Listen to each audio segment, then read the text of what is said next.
Lone Star Vanguard! Thank you for joining us and welcome back to the weekly Community Pugs Night. I'm Waffles for Sid. My co-host Jag and I are going to be kicking off your coverage of the action tonight. Jag, how are you doing in your mind going into these games? I'm a bit down in the dumps knowing that the Outlaws aren't playing this weekend, but we still got some great Overwatch League upcoming. We still got a great night of action, and there's going to be two unique twists tonight, Sid, and they're both very interesting. One is that crossplay is now in effect, so for the first time ever, we're going to have some console players here in the mix. It's going to be interesting to see how they do, but secondly, we're going to be having some hero bans per a map, and we already know what those hero bans will be. You see them at the bottom of your screen: Symmetra, Sombra, Roadhog, and Baptiste. And out of these, I think Symmetra, Sombra are actually very impactful depending on what our first map is. Roadhog, me, and Baptiste too. So 3 out of the 4 I think will be very interesting to see as we go into this first round. And I gotta say, I love these team names that they've chosen. Oh, we have blue Barracudas and the red Jaguars. Oh, look at that.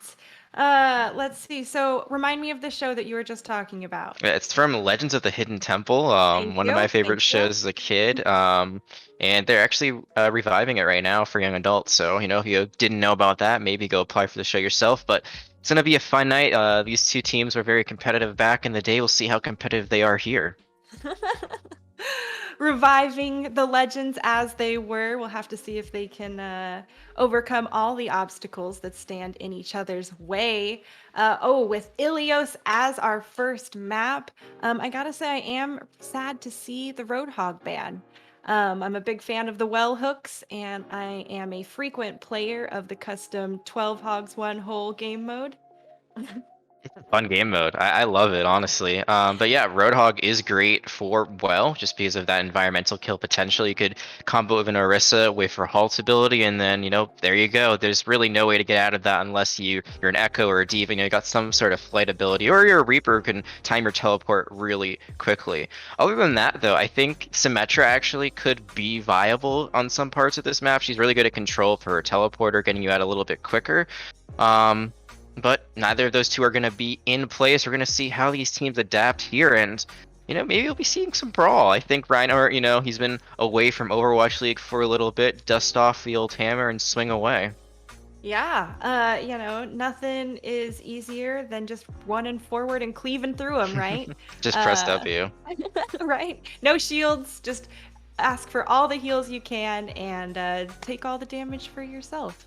Bring Reinhardt back. I love it. But I Yeah, also think that speed boost will be, pretty crucial if they want to play that aggressive, of course. Yeah, it's really hard to play a Reinhardt without a Lucio. There are certain situations where maybe you can make it work. If you have a Reinhardt Sigma and you play a hybrid double shield, then you can go for more poke with something like a Baptiste Zen, who have good long range damage as well as healing. In this case, the Baptiste is already off the field, so he's gone. And usually you would play in the most modern iteration of Brawl, it would be the Bap Lucio. So instead, we might see something more similar to what we saw in the playoffs with Winston, which would be a Moira Lucio. Other than that, I can't really think of a main healer that you can use anymore in a comp like that. You really need a lot of healing with this Reinhardt, and Ana could work, but she is single target, so it becomes a little bit more Yeah. tricky. But I do love some good Ana play just because I am a flex support player myself, and sometimes those sleep darts can just be crazy and they can really change the scope of a game. Yeah. Jack, did you say you had a couple of surprises for us? Our console's the first surprise. Do you have another one? It was the hero bans. I'm Oh, the out of hero band. surprises right Okay. now, unfortunately. Sorry. We knew them in advance, so I wasn't exactly as surprised. So, making sure. It's the Hollywood magic, Sid. You gotta reel in the audience. They didn't know, now they do. So we're just doing them a solid by letting them know what's going on. But looking at these hero comps coming out, it looks like the Red Jaguars are going to be going for the double bubble setup with a Lucio Moira. So this is interesting. Tracer is in play. So it's not exactly a brawl, I would say. It's more of an isolated target with your Winston and try to have some good echo follow-up. On the other side, it's going to be double shield, so a lot less mobile, but they are going to have Apollo on this Tracer. And Apollo's been so deadly in these Pugs matches, just over and over. There it is, though. The first blood getting drawn in favor of Blue Barracuda. So have to see if they can keep the pressure on. There it is, the damage boosted CC getting the kills needed. And, well, that's going to be a forward button for Blue Barracudas. It is indeed. Can they get the first cap? Though there's still people alive, but then they take out Tuna, and I think that might be the end of this for a little bit. But no, there's a Lucio still going around the rink, but there is the first cap, and this is where you have to be really careful on control. It's very easy to snowball yourself, especially when you've got quicker heroes like a Tracer still running around. You lose her early before the rest of the team is back, and things can look really bad for you going forward. Yeah, and you do not want to be a man down. That Auntie got 4 people, and that stun to follow up was just as nasty. Red Jaguars had to have a lot of resources utilized to keep themselves in this fight, and it's not going to be enough after those 2 kills. No, it's not, and they didn't stagger themselves, but they did just kind of run in and die quickly. If you are going to lose a fight, this is the way to do it. The question is, can the rest of the team get out? Looks like they will be able to, but not your... Oh, not your Tracer. So that's what I was just talking about. Now they're going to have to wait a little bit longer for a full regroup, and it's only 40% on the point, but that can easily become 100. Meanwhile, Blue Barracudas, they're all bank looking a good distance farther away. I mean, they've got both support ults, and they almost have their Sigma ult as well. There's the Coalescence also given by Red Jaguars, a kill coming through as well, but it's a trade at the cost of Tuna's own life. I don't know if it's going to be enough. The point is still in control of Blue Barracudas, and they're going to squeeze out every bit of percentage they can. They're turning the fight in their favor, Jag, and I think that's going to seal the deal on this most recent push. It is, and now the pulse bomb coming out from Apollo. It's really done and dusted. Another great anti-nade coming out. We've seen really good nades so far from the side of Blue Barracudas. That's the power that Ana has, and when you've got a Zarya, you got to save those bubbles for things like that. Sun comes through and fan the hammer. Winston does manage to get his Primal Rage popped off just in time, but is it going to be enough? He's in the back trying to do his best, but CC was one, finally taken down by Young Gun, who got a double kill. Now Red Jaguars has that advantage, Jag, and they're going to take the point. It is going to be their advantage. It is going to be their point capture, and their alt bank isn't looking as bad as I thought it would. I thought they'd have to commit a lot more to win what could have been the last fight, but they still have 3, almost 4 ultimates, depending on when Young Gun gets this Coalescence, so they're actually in a great position right now, but you lose Telepunk. Telepunk just fell off the map. No! That's devastating for Red Jaguars. Now they've lost another person on top of it, and they're just going to have to back off and give space, Jag. That is going to be an uphill battle for them to hold as much as they can on the point, but not even that quickly. They gave it up very fast, and now it is capped in favor of Blue Barracudas, who have so many ultimates online. It's going to be a stall game and an attempt here by Red Jaguars to do their best to take as much space as they can, but they are getting shut down. Blue Barracudas popping every single ultimate they have and making sure that they're trying to finish the job. A little bit of kills come through at the end, but Blue Barracudas sealing the deal here, chasing up the last bit of stragglers. Jag, it is going to be really tough for Red Jaguars here. They're going to have to do some insane hero plays or get some crazy amount of boops to turn this fight, but it is not looking so hot for them. Ize finally going down. She was just wall riding for her life there, but wow, this trickle fight is very long, and I mean, Blue Barracuda's doing a great job at handling the influx of Red Jaguars who came back from spawn suddenly, and that pulse bomb gets a kill in their favor. I don't think that's going to be enough to turn the fight, as Red Jaguars are still just doing everything they can to keep this fight alive in the OT bar in play here for the board, Jag. Blue Barracudas doing their best and handling every single person falling onto the point at this moment. Yeah, it's just this Wrecking Ball has been alive for so long, and if you don't kill the Wrecking Ball quickly enough, everyone else can get back into the fight, and that's exactly what's happening. They get the boop kill on to the Sigma. This actually might be turnable now.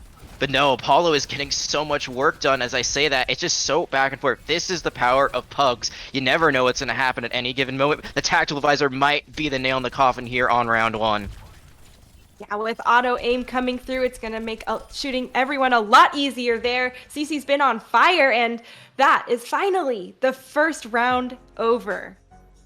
What a crazy first round we just had. And, you know, I did not think that the double shield composition with Eurus Sigma would work out as well as it did, but they just were very solid. The tanks played really well together in this dive that you kept seeing from the Red Jaguars, they kept trying to do it over and over again. It just did not work out. Tuna a lot of the time was caught out a little bit, sometimes antied. Those Zarya bubbles just weren't timely enough to save them, and once you lose your Winston, it's very hard to recover from something like that.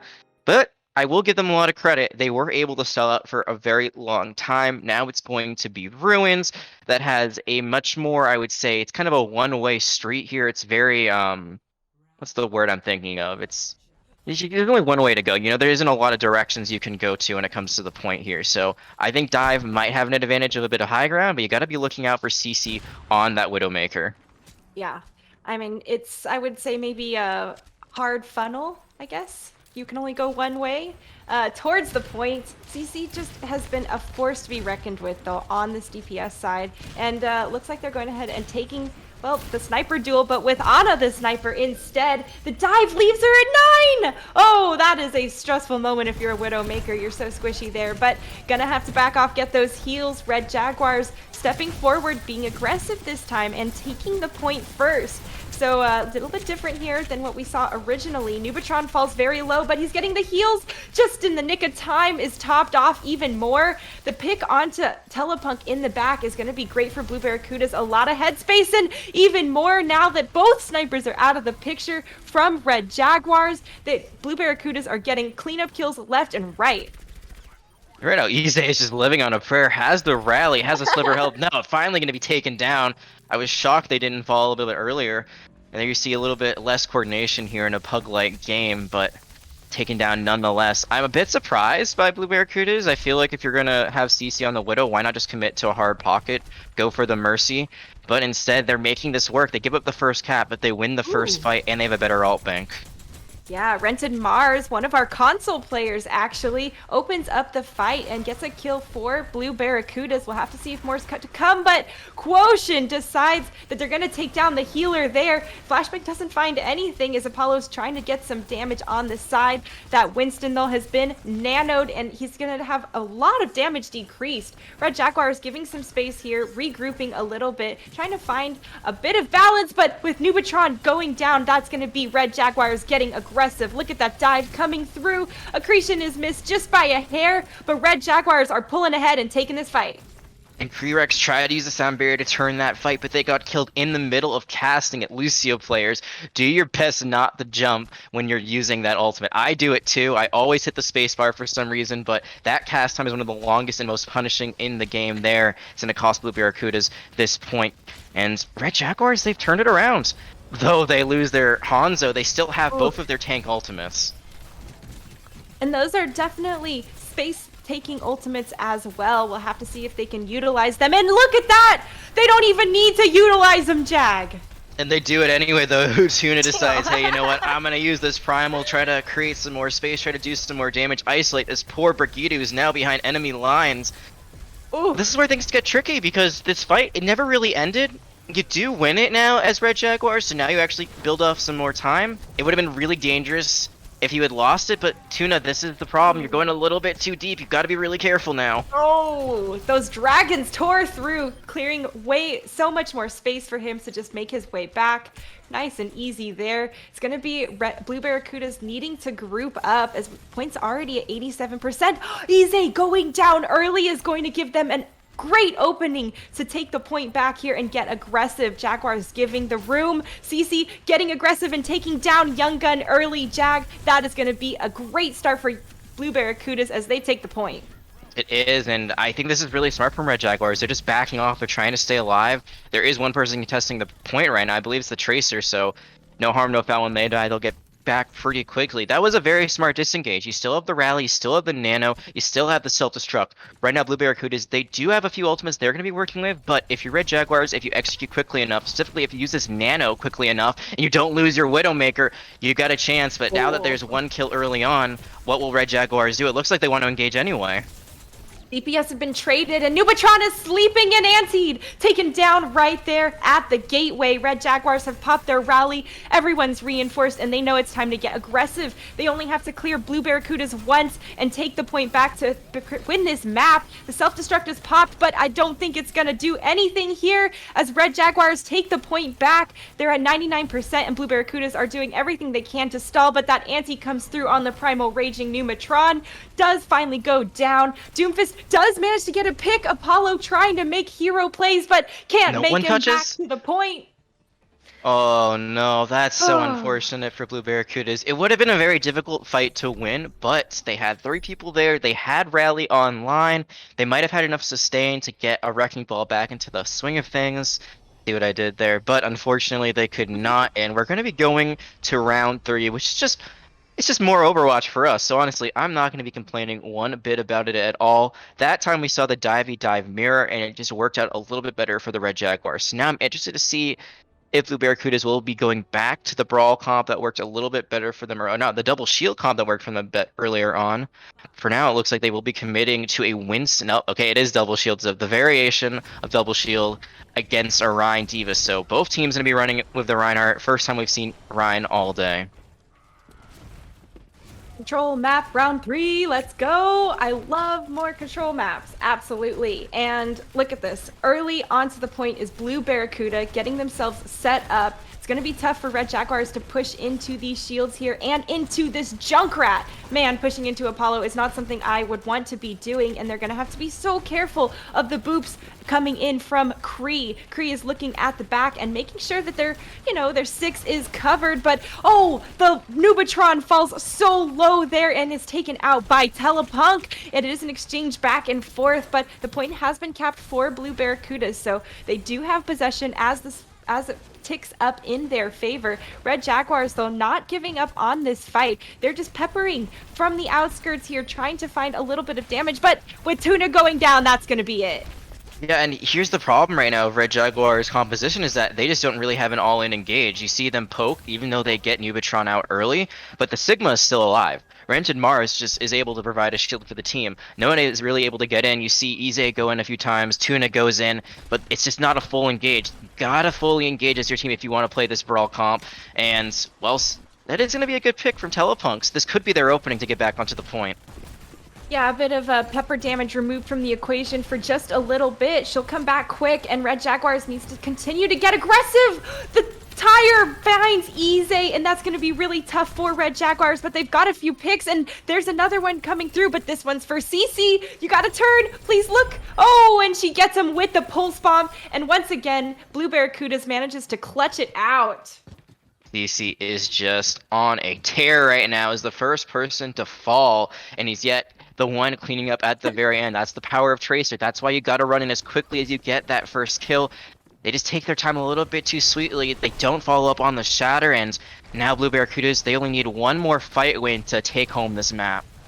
Red Jaguars haven't even gotten to cap the point yet in their favor. It's really about where this Earth Shatter is, and there it is, taken down in the front, but the resources from Red Jaguars are insane. They use a lot to take down Nubatron in response to that Earth Shatter, and, well, this this flex coming through from Rented Mars is devastating the Red Jaguars. Jag, he is just tearing it up here, our console player on the Pugs night. He's trying to hold the point himself, and finally, it's getting flipped over to Red Jaguars, but he's gonna escape with his life. I'm surprised they did not chase him down that aggressively.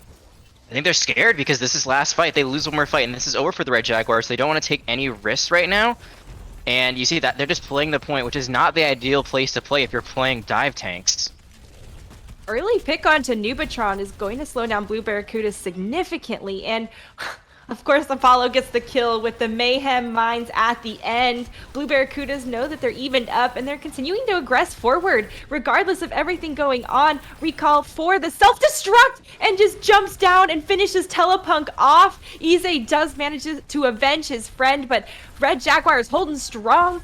Ooh, I don't know if that's going to be the case. Nubatron just came back with a vengeance. Apollo putting in the tire, getting another kill on top of it, but that sound barrier is trying to keep Red Jaguars in this fight, Jag. I don't know if it's going to be enough, but the DPS on both teams here are just trying to make some miracles happen. The point is flipped here, but Red Jaguars now, they have to touch OT bar. It's going to trigger down here if they do not stay on the point. Blue Barracudas are just moments away from potentially winning this map, and they are doing everything they can to try to take down Tuna. Young Gun goes down. It is a trickle game for Red Jaguars, and that is going to be Blue Barracudas beefed up by the sound barrier, just swinging away at Red Jaguars, doing everything they can, continuing to try to take this point. It is a stall game with finally those fast characters going down, Jag.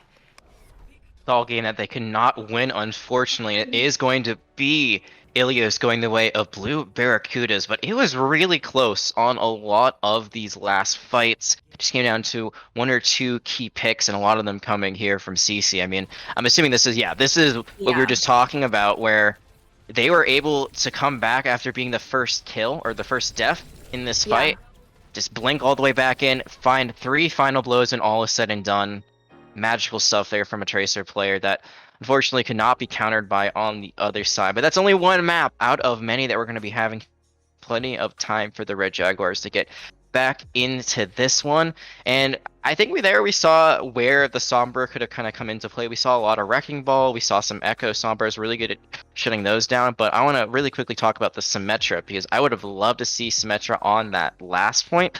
The way I play her personally is you just teleport all the way on the right side or the left side, depending on which spawn you're on. But you basically cut across where you'd fall off the map, teleport straight to point, put your turrets up there, and then force them to come to you. But not an option with these hero bans in place. So I'm really interested to see what hero bans we have coming up next.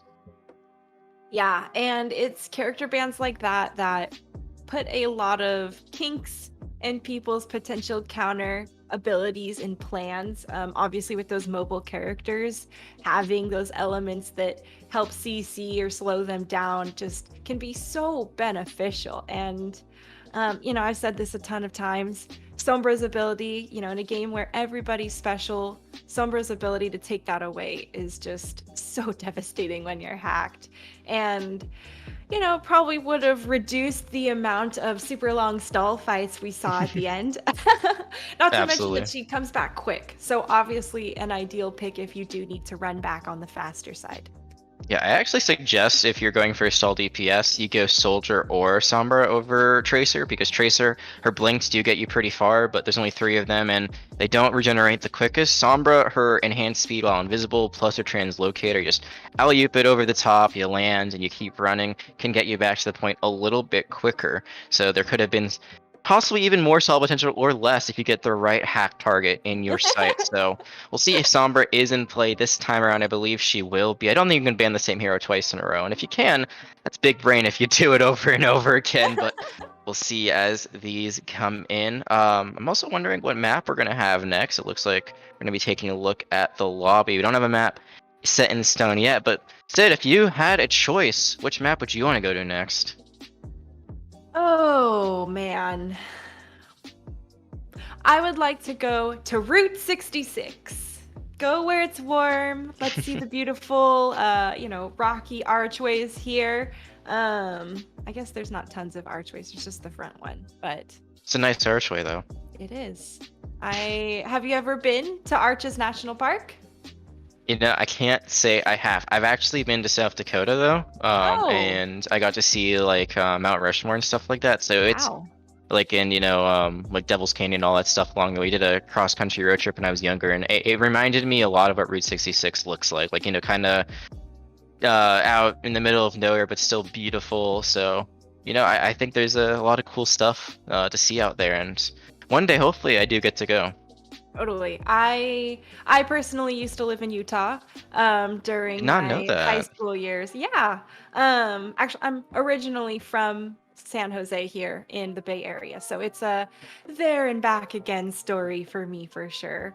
But during my stint in Utah, I did manage to make it down to a bunch of the national parks, and Arches is for sure a gorgeous one.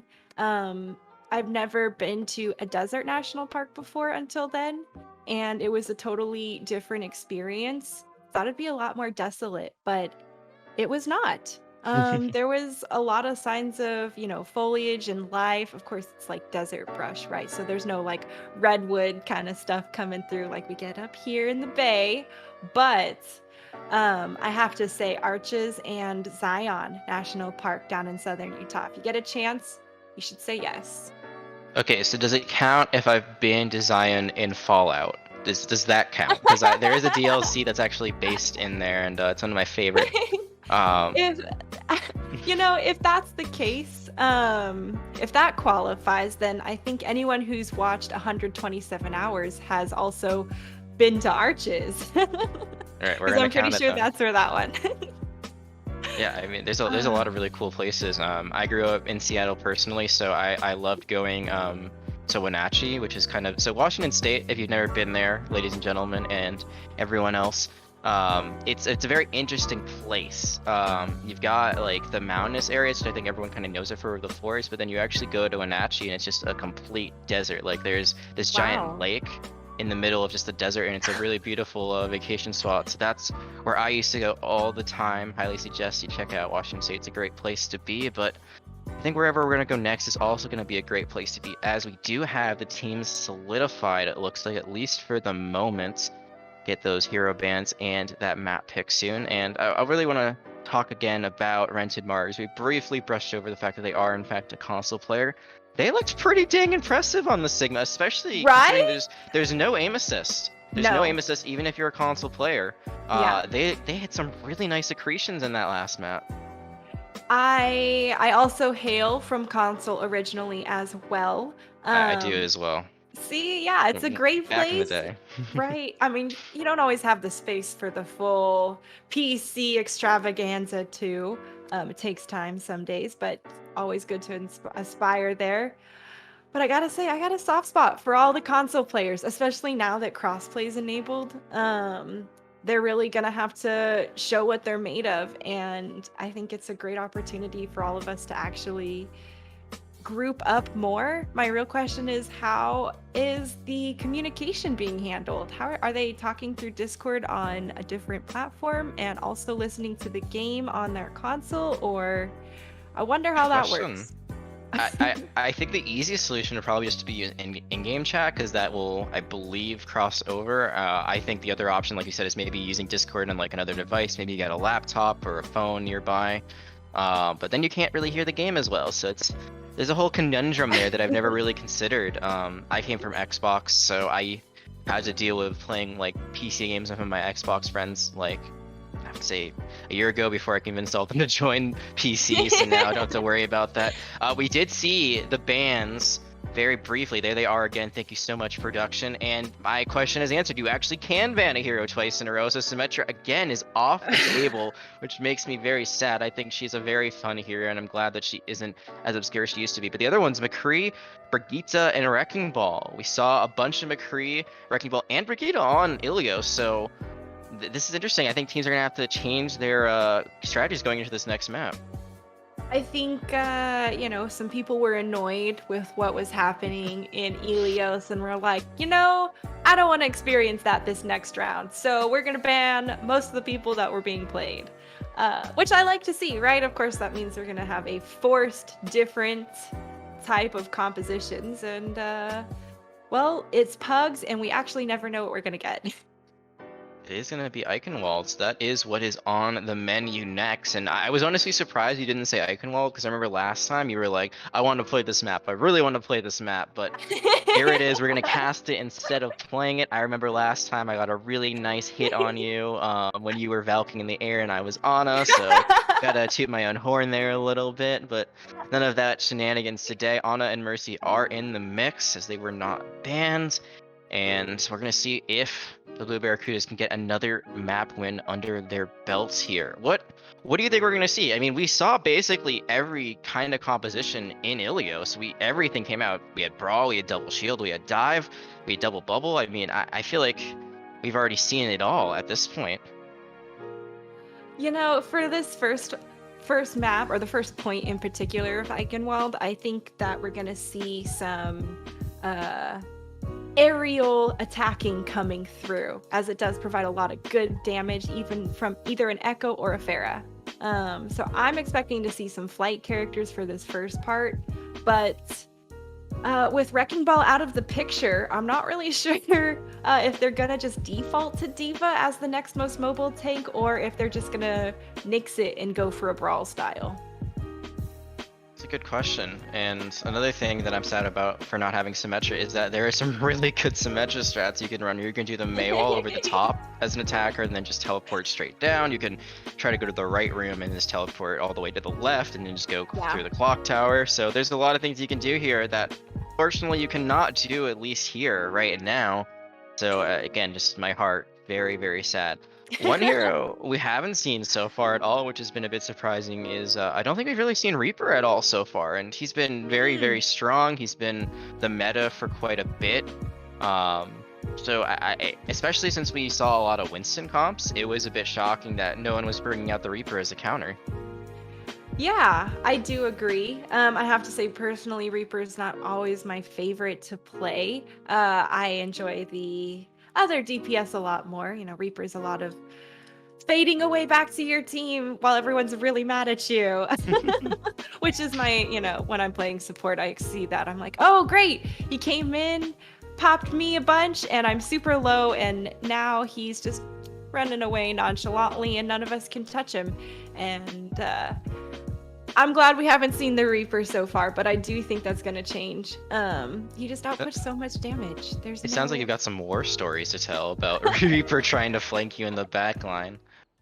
Oh, I've been caught by Reapers. There he is. No one peeling. There's the Reaper. There. Call him and he will come out. And there it is, Sugar gonna be running it for the first time this evening. No Lucio to speed in and CC blow it up. That might be the end of that first fight before it even started. Yeah, I mean, they might as well just wait so they have a solid push and can, well, geez, Jack, that really needs to be waiting for a solid push now. And I think that's why, you know, it's okay to lose someone early and just back up. You try to force the 5v6, and unless you're able to take out their Reinhardt, things become very dire. Tuna once again going to be on the main tank role, this time at the other side. This is PUGS, so teams will swap with who are on them. So you might see names go back and forth all night, but that's going to be another first kill for Blue Barracudas.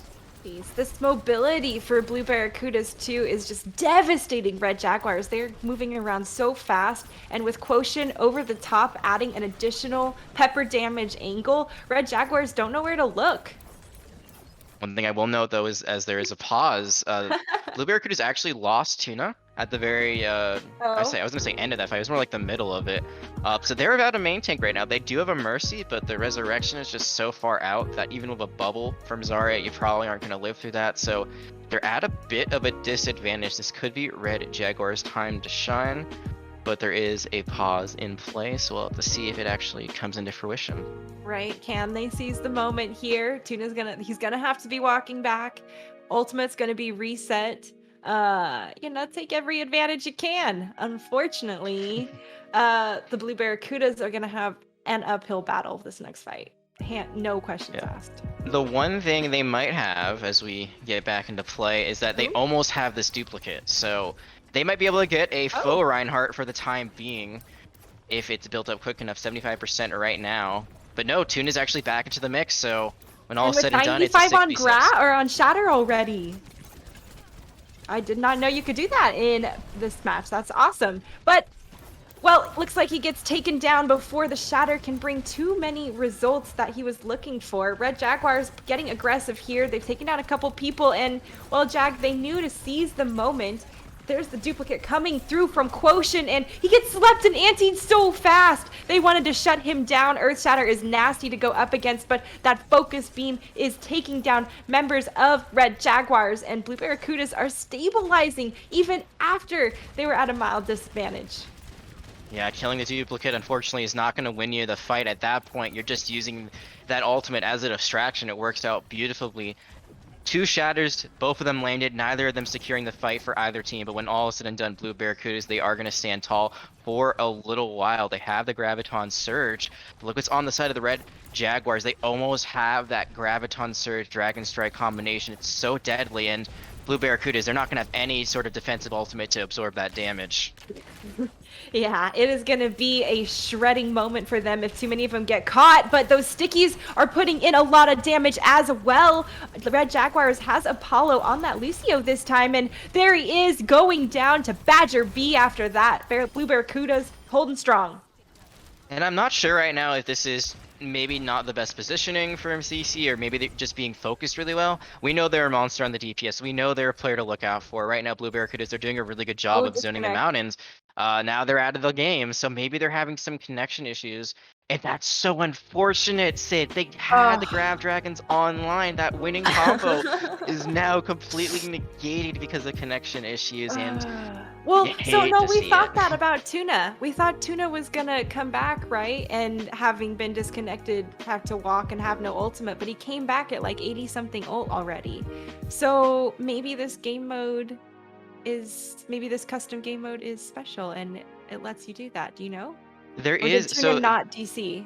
This isn't like the official terms by any means, so if there's better terms out there, please let me know, chat. But there's like a half disconnect where like you leave the lobby, but technically you're still in it. And then there's like a full stop disconnect where you're just completely gone. You know, game has to restart and all that jazz. And I believe the latter is usually when you lose your ultimate charge. The other case, which I've never experienced personally, but I have had teammates that have done it, where basically like I'm out of the game, or like, but you're still in the lobby. It does happen from time to time, and you get lucky. I think that was a situation where Tuna never actually left the lobby. They just had some, you know, ping issues or something along those lines. So lucky for the Blue Barracudas, not so lucky for the Red Jaguars. And sometimes, you know, it's a game of skill and it's a game of luck. Yeah. And Overwatch definitely, you know, it's all, you gotta flex the rules and flex every advantage you get. You know, I hope one day to experience this mysterious half disconnect that you've talked about. Seems like I have not been quite that lucky, but we are back here in the action. Even though Nubatron wants us to talk about Greek or Roman literature, that's going to be a hard pass.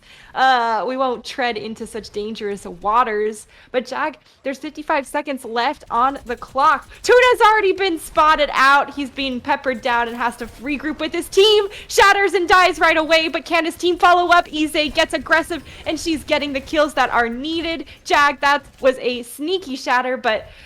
well, maybe not the most sneaky he was spotted, but that was a successful shatter.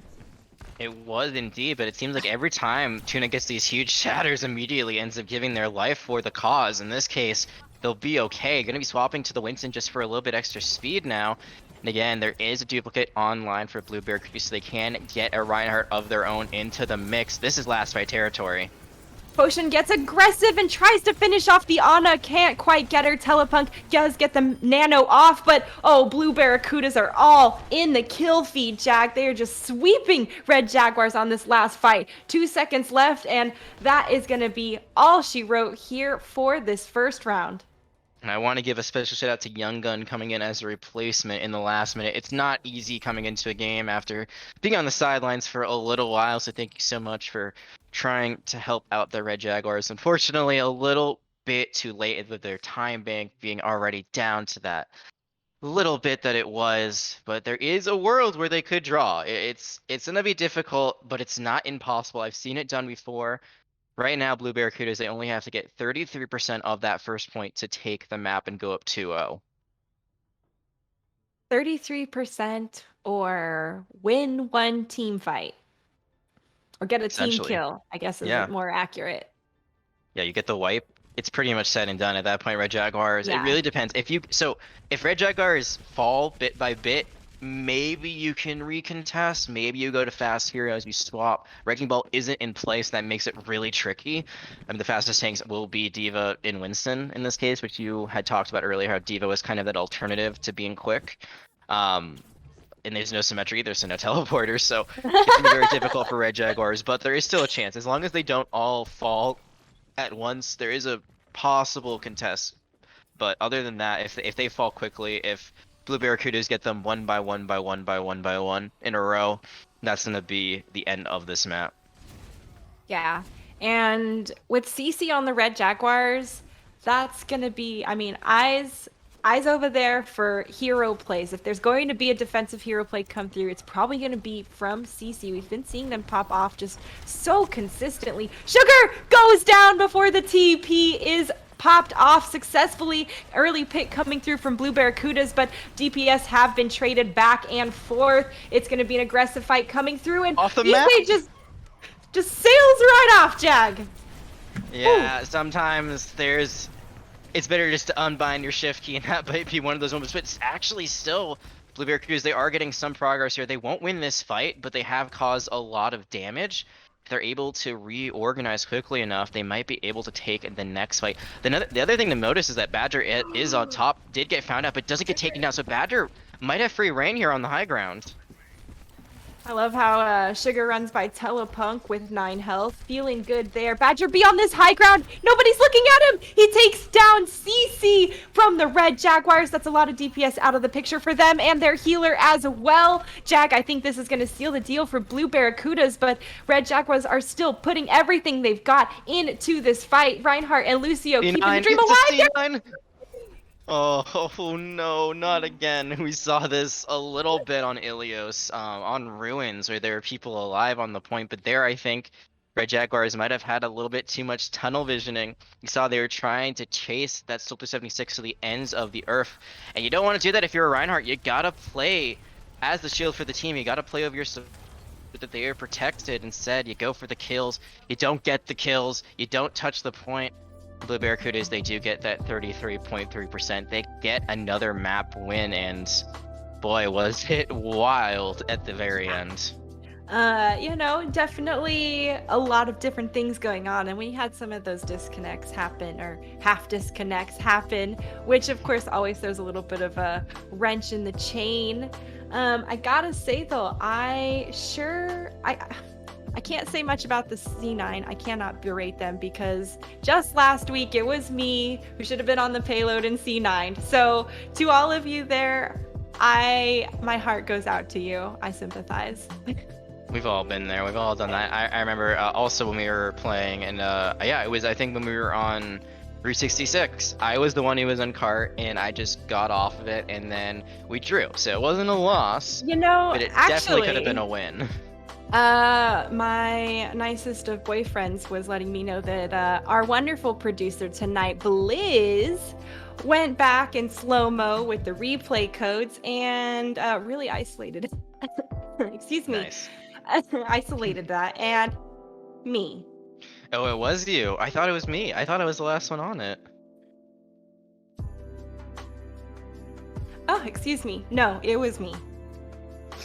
Well, I have learned new things today, and therefore I can say it is not my fault, and I take no responsibility. No, it's a team effort. I mean, it's PUGS again. You're not used to communicating as much, and everyone kind of is thinking, oh, someone else is going to do it. And unfortunately, when you all think that, then no one ends up doing it. In this case, I think it's just because the fight was kind of all over the place. They were chasing people around, and it also wasn't a card that was moving. That's another thing to think about. It was just a point. Hey everyone, and welcome back to the Lone Star Vanguard's weekly PUGS night. Jag, we're about to go to Dorado. What do you think we're going to see? We've seen a lot of Winston thus far, so I wouldn't be surprised if we saw more. I can also hear him in the background, so I feel like I'm cheating a little bit with this. But Winston's great for this map. There's a lot of high ground. He can control it. He can do some zapping. He isn't as great on the third point, but this is the first point, so plenty of time before we get there. And Winston going to do a little dance in the meantime. So this is going to be the most interesting battle, at least at the very beginning. It's going to be the more brawly style coming out from the Red Jaguar. So they're going to run in with Lucio speed. They're going to play as a brawl comp. Blue Barracudas, they're going to be a little bit more divey. They do have the double bubble, so D.Va won't be there to absorb damage, but they will have those Zarya projected bubbles to help their Winston stay alive. Yeah, And I gotta say, I like the little chat here in the beginning that said, "Good luck, have fun, potatoes." I love a good potato chip here and there. Ise's already started off the kill feed, though. Blue Barracudas have that advantage, but we're gonna have to see if they can defensively hold strong. They're gonna have to give some space and regroup a little bit here, but Red Jaguar is looking to try to make it through this archway. It is a major funnel point, and the sleeping Winston does get a bit of pockets. It's not going to be enough. Tuna's the first person to go down. The bubble was just a little bit off for him, but Badger Bee has also gone down. So there are no monkeys jumping on the bed here, but actually Tuna comes back to play at the cost of Ellie's life here, though. Gonna be tough for Red Jaguars to push on that, especially. Ize just making things look easy there with a double pull swarm. Tuna gotta be careful not to go too deep right now. There's a nice res, and I gotta say, there was actually a really nice bubble from Bubble Wyatt, but as you said, it was like half a second too late. It didn't avoid the sleep. They did avoid taking a little bit of damage, but they were still focused down as they were actually in Badger Bee's bubble, so couldn't get any extra healing, but now it's gonna be 6v6 once again.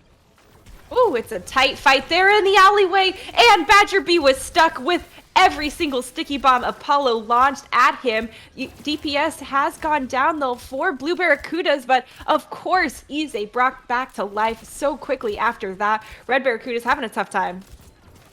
And I've seen the duplicates that have been used the last two maps. They're not exactly getting kills. They're just creating space. They're being a distraction there. They get the resurrection, and Blue Barracuda is able to hold strong once more. Tuna here getting some great work done. Apollo managing to finish off Badger Bee after some chip damage had gone through. That Primal Rage is going to be booping everyone on Red Jaguars around. And, well, with Apollo getting a pick, it's going to be all aggression from Blue Barracudas. Yeah, these DPS on the side of Blue Barracudas, they are finding picks left, right, and center. There you saw Apollo as well as Ize finding a pick apiece, and I gotta say, Red Jaguars, they've got a really nice ult bank, but Blue Barracudas, they keep winning these fights so quickly, there's no time for them to even try to use them. Now they're gonna have to try to re-engage. They're running out of time, only a minute 30, and they're not even around the first archway. Oh, Cree was literally one, but she was saved just by the skin of her teeth. Red Jaguars have popped so many ultimates, Jag. They're trying to do everything they can to take this point. A zoning high noon comes through from Sugar, and Ise's avoided it, but didn't see him. Still walking up the alleyway, gets taken out. Apollo is trying to make some hero plays happen, uses that duplicate onto the opposing Winston. So looking to build Primal Rage quickly, but isn't taken out of it yet. There it is, manages to pop it there. The sleep comes through, but it is a long time to be duplicated, finally being pulled out of it. But Red Jaguar is here doing a great job at continuing to move the payload and just push it through that archway. Apollo again, just biding time, able to get the team back into the fight. Blue Barracudas, they have Ize's Pulse One, they've got Bubble Wyatt's Graviton Surge, and that's gonna be two stuck in it. But no kills come out of it, they're still alive. What? No one was able to finish off anyone in that grab there. Ize does manage to find Young Gun, though, with a punch and a pulse to follow up, Jag. And this is gonna be almost final fight territory. There's still 18 seconds, but as these kills come in, it's gonna be very hard for Red Jaguars to get a full fight. They do take out Tuna, who might be the most important person to take out going into this engagement. And they also are able to take out Ize, so this is actually very winnable right now for Red Jaguars. That recall from Quotient was going to be death if he hadn't from those stickies. Red Jaguars pushing the payload very, very quickly now as the kills are coming through in their favor. There is Rented Mars throwing that self-destruct over the top. We'll have to see. It doesn't find much there, but it's still zoning people out. Everyone on Red Jaguars is giving it their all here, but the res is successful onto Apollo. He's taken out again from this equation, and Blue Barracudas are just trying to continue to have a stalling point and presence on this point here. Red Jaguars cleaning him up. Rerex tried to hit the nano of a sentry, tried to keep Apollo alive, but Apollo was antied. There was no granted. The damage reduction was not enough to keep them alive. They were so weak, and now they are going to be finding themselves back in spawn for a little bit longer. First point goes the way of Red Jaguars, but it took a lot of time to get them there. Right now, if you're Red Jaguars, you have to roll through this point. You have to get it without any lost fights if you want a chance of winning this third point. This third point here, Sid, is one of the hardest to full cap. here in Overwatch, just because of the way it's designed, especially going around that last bend. So right now, Red Jaguars, they got to make a statement here and now. Yeah, and Butterfly here doing a great job at just continuing to res their teammates just instantly after they're picked. It's so devastating that Red Jaguars cannot have a true advantage because it just continuously being brought back up to full strength. Then Winston goes ahead, commits his Primal Rage, and there it is, a kill coming through. So Red Jaguars trying to find a bit of traction, manages to get away just by the skin of his teeth from Apollo. Apollo has been hunting people left and right, but that is going to be Red Jaguars pushing the payload. And that fight was all over the place. There was one fight happening on point. There was one fight happening all the way at the capture for the second point. Red Jaguars, they won it, but they did not get any point progress off of it. The cart has been stalled for a while. Now they're down their Tracer going into this engagement. And Tracer, and also the Pulse Bomb from Quotient as well. That could be a huge opportunity to take people down, and that grab sealed the deal, Jag. It does, and although I said you really want to win this point without losing any fights, that's your one fight. If you're gonna lose any fight, it's gonna be right there. You still can get high ground because it's right below, or right yeah, it's right below the archway. So there is a chance you could just jump up and try to take that. You still have ultimates in your pocket, but if you lose this, it's game over. There's no way you're gonna come back. It's just too far of a spawn, and now trades are coming through. He couldn't pop his ultimate in time. Tuna goes down with Primal Rage still online. It's going to be Apollo popping his own duplicated Primal Rage instead, trying to do the work and the damage in the backline, just booping Red Jaguars around left and right. Can't find any kills off the back end of it, but back in the back lines, Rented Mars goes ahead and eats Ize's Pulse Bomb. So that's going to be a shutdown coming through from Red Jaguars on that front. We'll have to see if Apollo can continue to find some value here as this Echo. That focus beam is nasty and tries to use it on a pretty hardy looking Ana there, in my opinion, Jack. But there it is, Red Jaguars coming out on top and pushing the cart just at this last moment. They lose that one fight, but they still get the capture here. But because they lost that fight, they only have a minute and a half. That's 2 fights at best. If you're able to regroup in time, you're gonna have some ultimates in your hand. The Pulse Bomb being thrown out on Tuna early. I'm not sure if that's a worthwhile pick. If you're able to snowball this, maybe, yeah, now they're able to snowball this. So actually, this Tracer is doing a lot of work. Now it's made worthwhile with that card again. There's only one person on it, so it's moving very, very slowly. I like that Quotient here, heard you a little bit, came back to give Telepunk a high five on the cart. Sugar's taking people down with Death Blossom, and well, Badger B just utilizing the beautiful use of terrain here to continue to try and be a force and a pester to be reckoned with as Blue Barracudas are trying to exit their spawn. He's just jumping up and slamming down like a diva mech coming through. He's going back to regroup with his team, but it's going to be Tuna coming up big as well for the Blue Barracudas. These Winstons are insane, Jag. Badger B showing shades of Jonga right now. I'm having flashbacks to the London matchup, and this is what they needed to do. They needed to get that snowball early on. There is someone contesting the point right now, but I think that might be all that's been ridden unless someone can touch the duplicate, though. That might be the saving grace right now for Blue Barracudas. Ripped out of duplicate just as fast, though. Sugar popped their own Death Blossom right before, and now Blue Barracudas are trying to do everything they can to continue stalling on this point. Tuna is doing a huge amount of work, but it's Butterfly who gets all the kills. You gotta take down the Brig, and the third one comes through. What a clutch hero play coming through from the Brigitte there, taking down another person in this fight. That's gonna be it for this push coming through for Red Jaguars. Blue Barracudas are gonna stall it out right before the third point. And I'm wondering if they were listening to my commentary earlier about Winston being countered by a Reaper, because now I've seen the Reapers come out at the last moment, taking down these Winstons. Winston, even though you've gotten a little bit of an armor buff, still can't survive those shotguns. They just do so much damage. And another thing I want to talk about quickly, I've mentioned it now a few maps. These duplicates, they're not finding value in the kill department. They're just stalling, and they're stalling so well. There, Apollo gets the Reaper. I'm sure they would have loved to have a Death Blossom of their own. Immediately gets taken out of it, but they live. They contest, and then the rest of Blue Barracudas is able to come out just in the nick of time, able to stop that third point cap. And I mentioned it before, it's so hard to cap that third point because that last bend, there's only one way to go about it unless you have a climbing ability or a flying ability. You got to go all the way to the right, and that takes a lot of dang time. Yeah. And with Doomfist and Widowmaker out of the equation, nobody's going to be hopping or grappling up there to cut some corners. Um, Doomfist is also a very good selection for an end of fight, third point holds kind of style. It's very tight quarters there, and with him out of the equation, it's not nearly as easy to stall or get those picks. You're absolutely right there, Sid. Doomfist great in a tight quarter scenario. Gets a lot more value just because, you're gonna land your E on a lot more people. Your punch is gonna land a lot more easily. There's a lot less space for them to move around.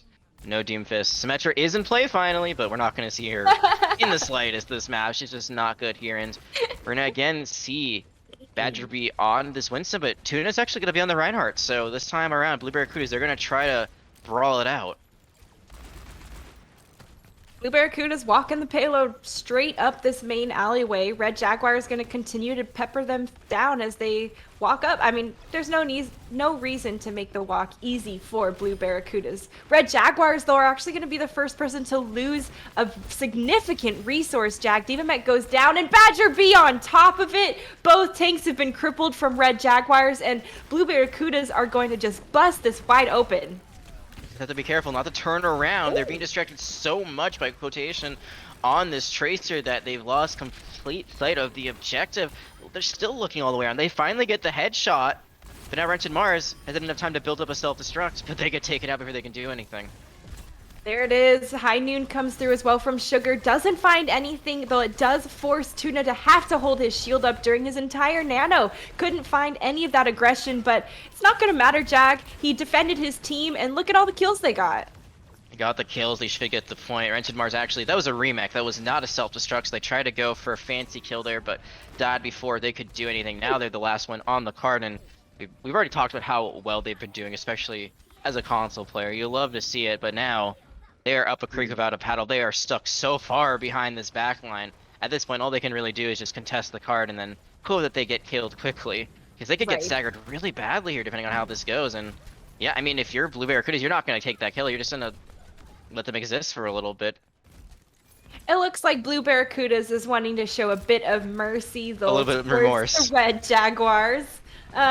Some quality sportsmanship, but it's Apollo going down to Sugar right there during that DPS duel. Apollo was so low, though, going into it. Red Jaguars has a lot of ultimates online, but Blue Barracudas are holding the point and continuing to just aggress forward here. It's going to be about how do they engage and actually force some of these resources. Stunned out of the High Noon. Ize takes an aggressive roll forward there. He does pay for it with his life, but can Red Jaguars continue to keep this fight in their favor? Earthshatter does not find that Diva. Not sure what happened there, but the sound barrier coming through for Red Jaguars is going to keep them super topped off. We'll have to see if that holds strong, and Tuna here just doing his best as the Reinhardt to hold this front line. It is a chaotic battle coming through, and a lot of damage from Red Jaguars is trying to be thrown. Self-destruct doesn't find anything.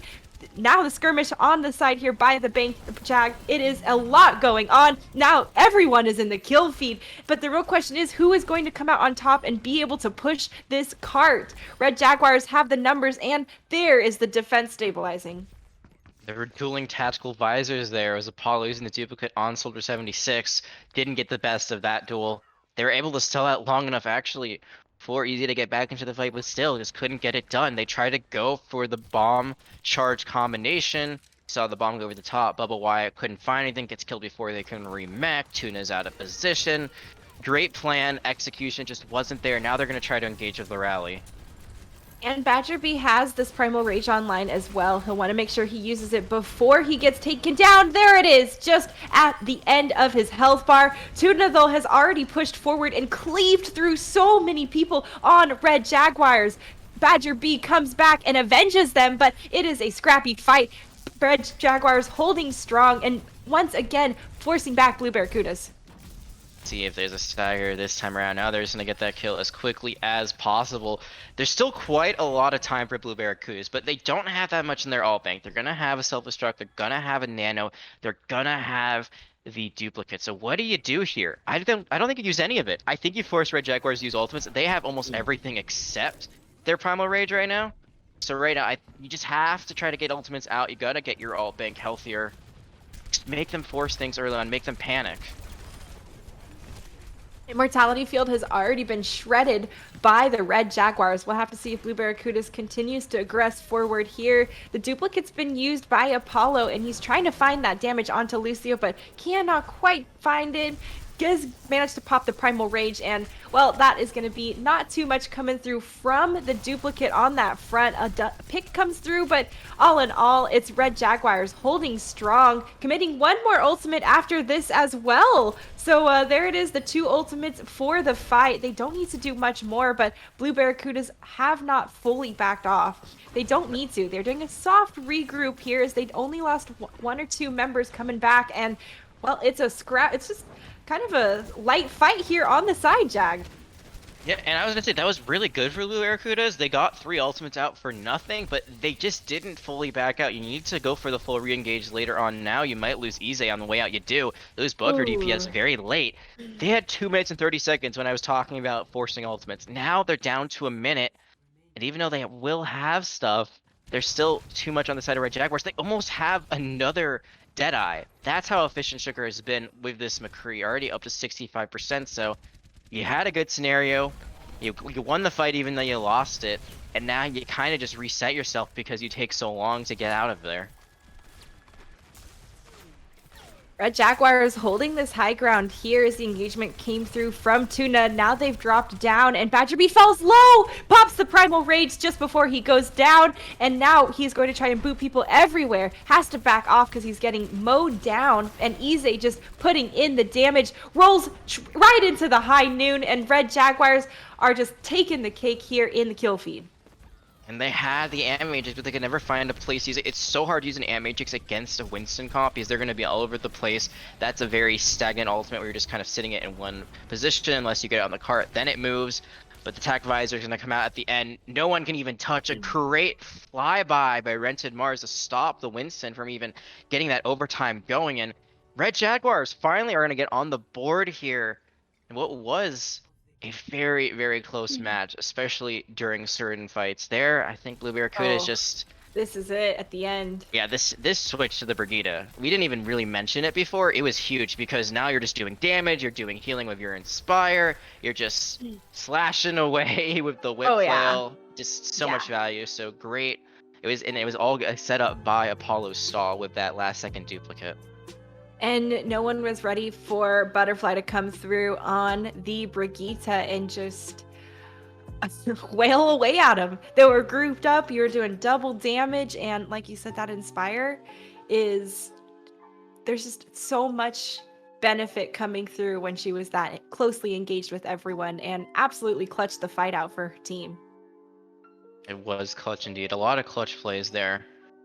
But it was not enough in the end. Even though Blue Barracudas did stop Red Jaguars from getting the full cap, they could not get to the 3rd point themselves. So all of that heroic effort, unfortunately, does not come out at the end of the day with a W. But it was still a very cool sight to see. It was still a very great match. All of these maps have been very fun to watch so far, but you know, we actually are able to see the future now. We you know, have that crystal ball. We know exactly what map bans or map picks as well as hero bans are going to be coming up. So going to map 4, it's going to be, drumroll please, it's going to be Lijiang Tower. And of course, I talk about Symmetra, and of course she's banned once again. Symmetra trade very good for Roadhog. It's not like a well where it's in the center of the point, but on either end of the point, there's a great little it's a pool. I don't know what else to call it, a pond, but you can basically just stand facing the opponent's spawn and then hope someone runs into you, and then you just hook them right off the edge, and it's GG from there. And then I said this earlier, Lijiang Tower is a great place for Symmetra because her teleport can be used on every single map to help you get there a little bit closer, but instead they're going to just have to rely on Lucio's speed for this one. Yeah, and you know, no roadhog hooks to send you with the koi fish. I'm always pleased to see that the devs took the time to let you enjoy your death when you fall down there. You know, really see who is accompanying you, nibbling on the remnants that you leave behind.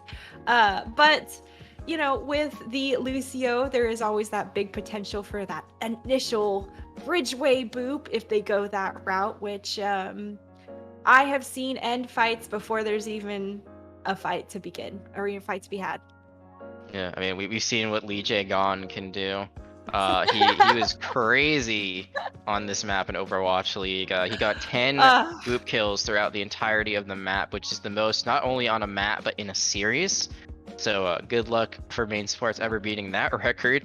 The other thing I was gonna say is Pharah is potentially, an option. So is Wrecking Ball. Wrecking Ball, just kind of roll over people, hope that you maybe get yeah, enough momentum to knock them off, and then Farah, she's got that little rocket. I can't remember the name of it off the top of my head, but concussion blast. yeah, the concussion blast will knock you right off the edge. So there's a lot of really good potential to end a fight before it starts on Gardens.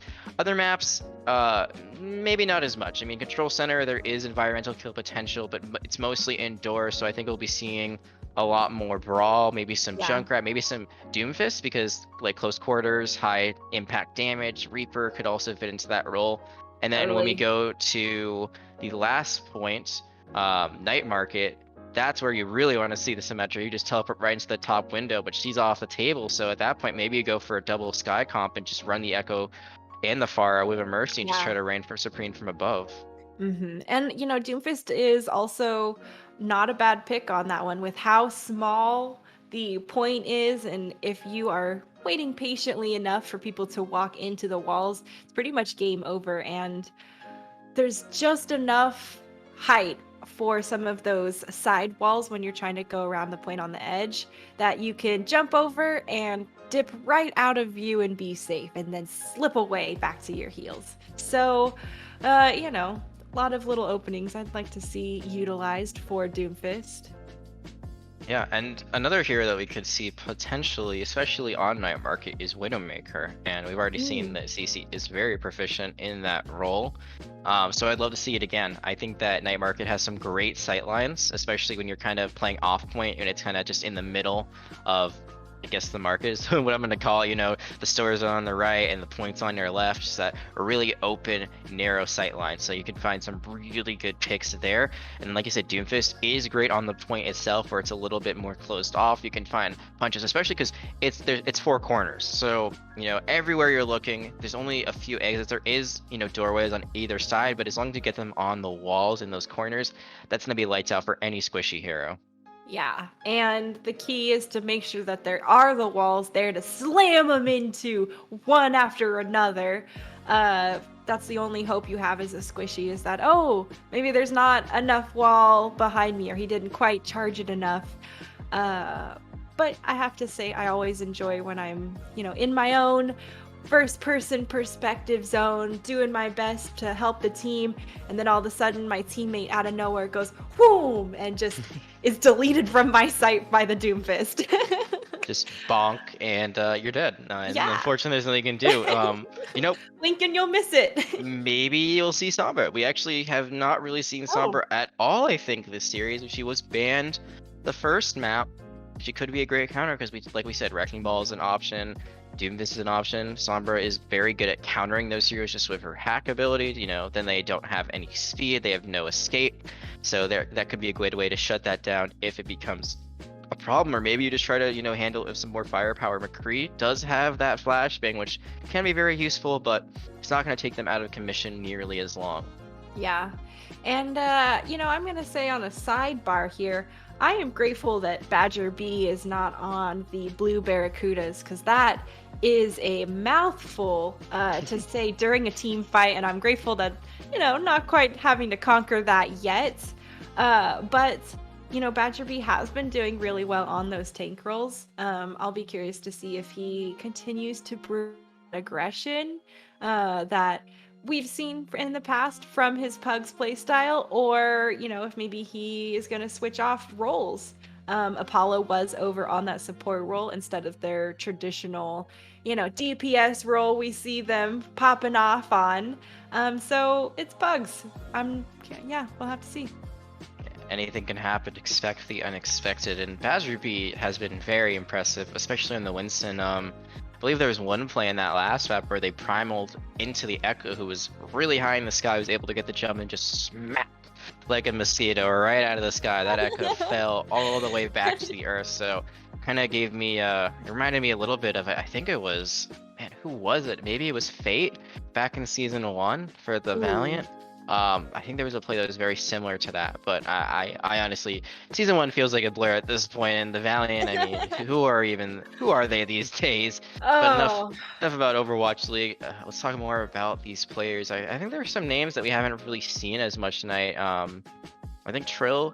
I'm not sure if we've seen them so far in a map. Tiny Bunny, I think, is also making their first appearance for the night. So it's good to have some new players in. We'll see if they make an impact. This is still a very close series, and since we know this will only be a 5-map set, unlike 7 map set, unfortunately, due to some technical delays earlier on and some other stuff, there's less maps, so every map is just that much more important.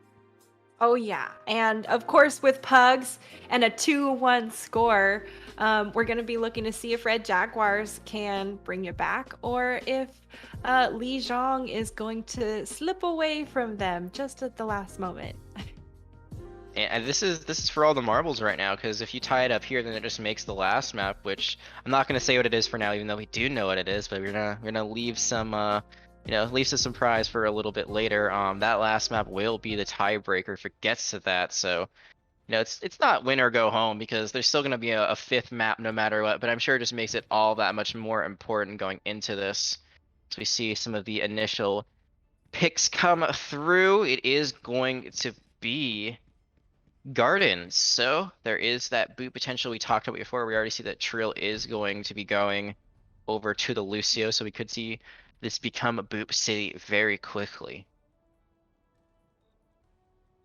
Yeah, Boob City gonna be all day here at Lijiang. We'll have to see if anyone or how many people, probably more accurately, take a swim with the koi fish here. Quick rollout coming through from Tuna on the Red Jaguars. And there it is, both characters trying to find those environmental kills, but have to just skirt away right at the last moment. There's a couple exchanges back and forth, but it's still anybody's game. Nubitron falls low, thankfully gets that health pack, but the anti coming through is going to negate some of the other resources his team is trying to give him.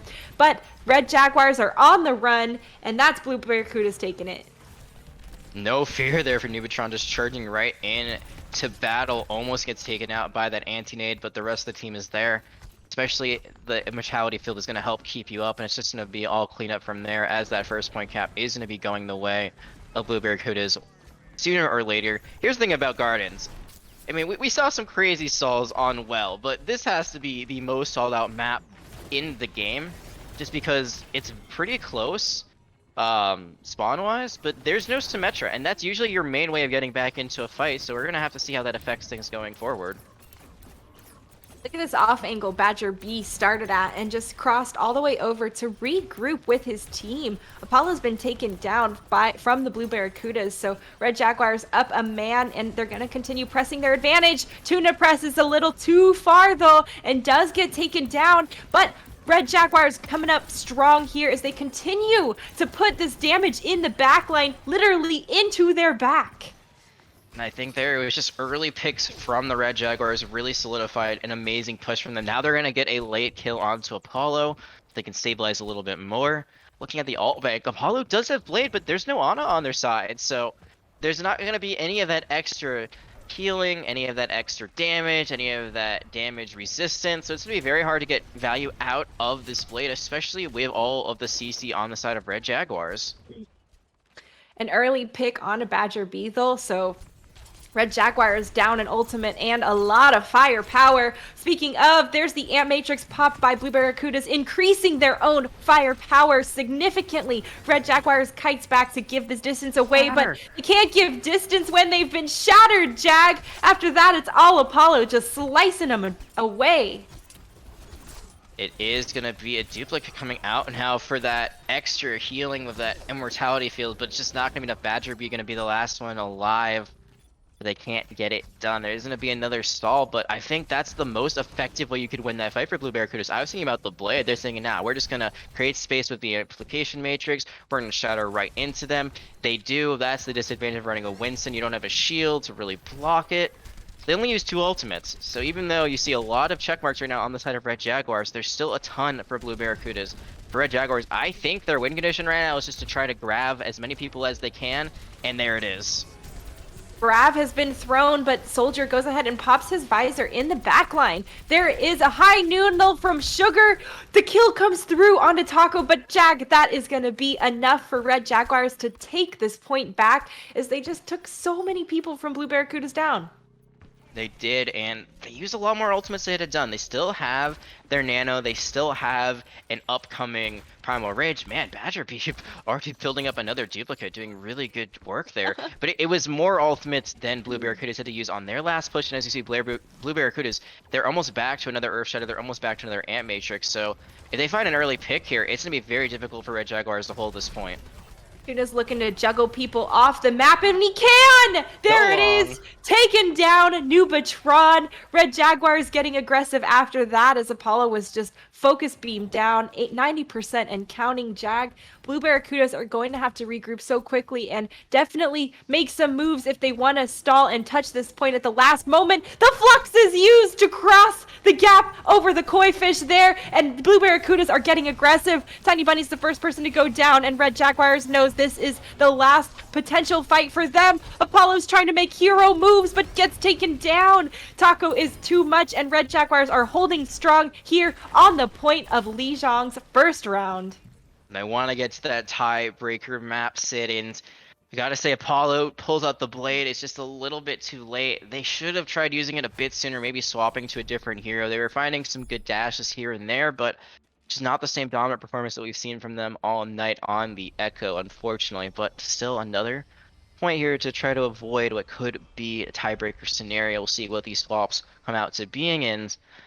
Talked about the Doomfist. Yes. Looks like Apollo has heard your what is it? I was gonna say your cries. That's not the right thing. I think your excitement for it. What's the right word? You wanted to see the Doomfist, and now it's gone. And yay, my request has been filled. We got to see it for a split second. It was in the hero selection screen. Now it's gone instead. It's gonna be the Fire coming out, which is what I actually had mentioned. So unfortunately, it's me getting my way this time. Yeah, now cries coming through from my side here. Quotient doing a lot of damage from this Pharah. Obviously, the pocket hard coming through from Butterfly, enabling Quotient so much to put a lot of pressure on. Hits the Junkrat. Can he get him? Not quite. Junkrat was booping around in the air, but does manage to finish him off with a bit of splash from a rocket. No one's looking at him. Jag, please look at Quotient and see the threat in the sky, continuously berating you from above. That barrage is going to get built up very quickly if they don't do something about it. Point is capped in favor of Red Jaguars, but don't think it's going to do much since they don't have the numbers. Yeah, that's going to be the flip very quickly. Now the question is, how do you counter Quotient? Has the pocket from the Mercy, is also getting healed by Tiny Bunny. You can hit those shots in the sky. You got Sugar. Now you're going to swap Badger Bee to the Echo to try to battle them. But they don't have the same pocket right now that Quotient does. So it's going to be very hard for Badger Bee to win that outright. You got to go for the Mercy first. Don't even worry about the far. Just take out their pocket. That Fire Strike from Nubatron hit so many people, and he gets a kill with his most recent one as well. His ultimate is charging, and it is online. Launched there into Red Jaguars with Apollo to follow up on the Riptire. Seems like the Nano is a bit of an overcommitment, but that's going to seal the deal. And if there's any ultimate you're going to overcommit, Nano is the one you want to do it, because it builds up so much quicker than most things that will be in your arsenal. So yes, a little bit too much, but probably won't be the end-all be-all at the end of the day. Right now, the end-all be-all is that our Jaguars, they just have not found a way to break onto this point. They actually do get the swap, so now there is no fire. It's a Soldier 76 instead, and they're going to commit the Nano early on in this fight. The aggression coming through on the outer area of the point here. No one is quite in the center. Nubatron goes for a pin and can't find any targets. They jump just out of his path, but he is cleaving forward. Does find the Ana there. Oh no, gets found himself. Doesn't get the kill. I thought she was going to get cleaved clean through there. Blue Barracudas are now down, but that trap on a Tuna stopped him dead in his tracks. Can Badger B take down this Mercy? No, she is going to skirt away and once again Apollo just coming up massive with these hero plays. That was incredible. You thought the fight was going to go one way, then it goes the other, but at the end of the day, it still goes back to the Blue Barracudas. Another huge tire. Both these tires have gotten 3 kills now, but now Apollo's going to get grabbed out, but still not falling. That tire might have saved them. Oh my gosh, the heals coming through from Butterfly are absolutely nutty to keep Apollo alive after he had been solo grabbed. He is finally taken down there on the skirts of the point, but Nubatron here on the Reinhardt with the Shatter. He's going to be looking to try to find those victims, but Blue Barracuda's finding those kills. Wow, Quotient coming up big on the Soldier Jag. Red Jaguars are still trickling onto the point. They have the possession, but I don't know if this is going to be enough. Sugar on this Reaper now, that lifesteal, keeping him alive, and what? Red Jaguars kept the point. Taco, huge play there, is able to stall just long enough. The point position does not flip over. That's what Red Jaguars needed there. They just needed someone to be on it to make sure it doesn't go the way of Blue Barracudas. Some trades going through now, and Tuna going to be trying to go for a very ambitious flank. Tuna does manage to find the kill on that flank. Red Jaguars have some picks in their favor, but can they continue to hold strong and take the point back? We'll have to see. Blue Barracudas, though, getting a kill there on the edge against Taco. Trillo with the Lucio bloodthirsty support kills coming up big. Red Jaguars holding strong. Again, it's just somehow, some way they keep finding these picks here and there. I'm worried that Tuna is just going too deep, but Tuna is going not far enough at this point, just being a menace in the back line. Now they're going to try to stop Blue Barracudas from even getting another touch. 81% and counting, so we are getting into last fight territory. The kill from Butterfly onto the opposing Ana. That is going to be great for Blue Barracudas to try and aggress forward here. So much heals off the board for Red Jaguars, or for Blue Barracudas. Now they are moving onto the point. Nubatron gets another kill. Can Red Jaguars hold strong while they're stuck in this grab? It looks a little bit sticky and the pulse bombs come through. Nubatron is 46 health and trying to stay alive and keep this dream going for the Blue Barracudas. We are at overtime, people, and if anyone gets off the point, it's going to be game over from both these teams. The boop is attempted, but can she fly back just in time? She's taken so much damage and Trillo takes her down. After that, it is going to be Red Jaguars continuing to hold strong. All tied up, said going into it will be our 5th and final map in just a moment. Let's talk about this Lucio performance on the side of Red Jaguars. You know, didn't get the same environmental kill record as Lee Jacob. It does not matter. Their impact on the game was massive. I saw 2, maybe 3 boop kills at the very end. They were the only healer on the side of Red Jaguars. They lost Lee Phoenix early on, went a little bit too deep on that last fight, and they were able to stay alive. They're able to keep their team healthy enough. Lee gets back into the swing of things, and just Lucio difference can be so big, so monumental. So when you play main support, don't let anyone tell you that you're not doing your job if you're getting kills, because sometimes you just gotta take things into your own hands. Yeah, do the job yourself if no one seems to be, you know, taking care of the business that needs to be done. And I can't ever be upset about a bloodthirsty support. I always love seeing it. Obviously Apollo was just a massive threat coming through. Wasn't enough to really win the entire map, but he had some big hero plays that I do not want to discount when he was on that junk route. Oh, his tires were massive in that last point. Like, I mean, he got 6 kills between 2 tires. I think there was a third one.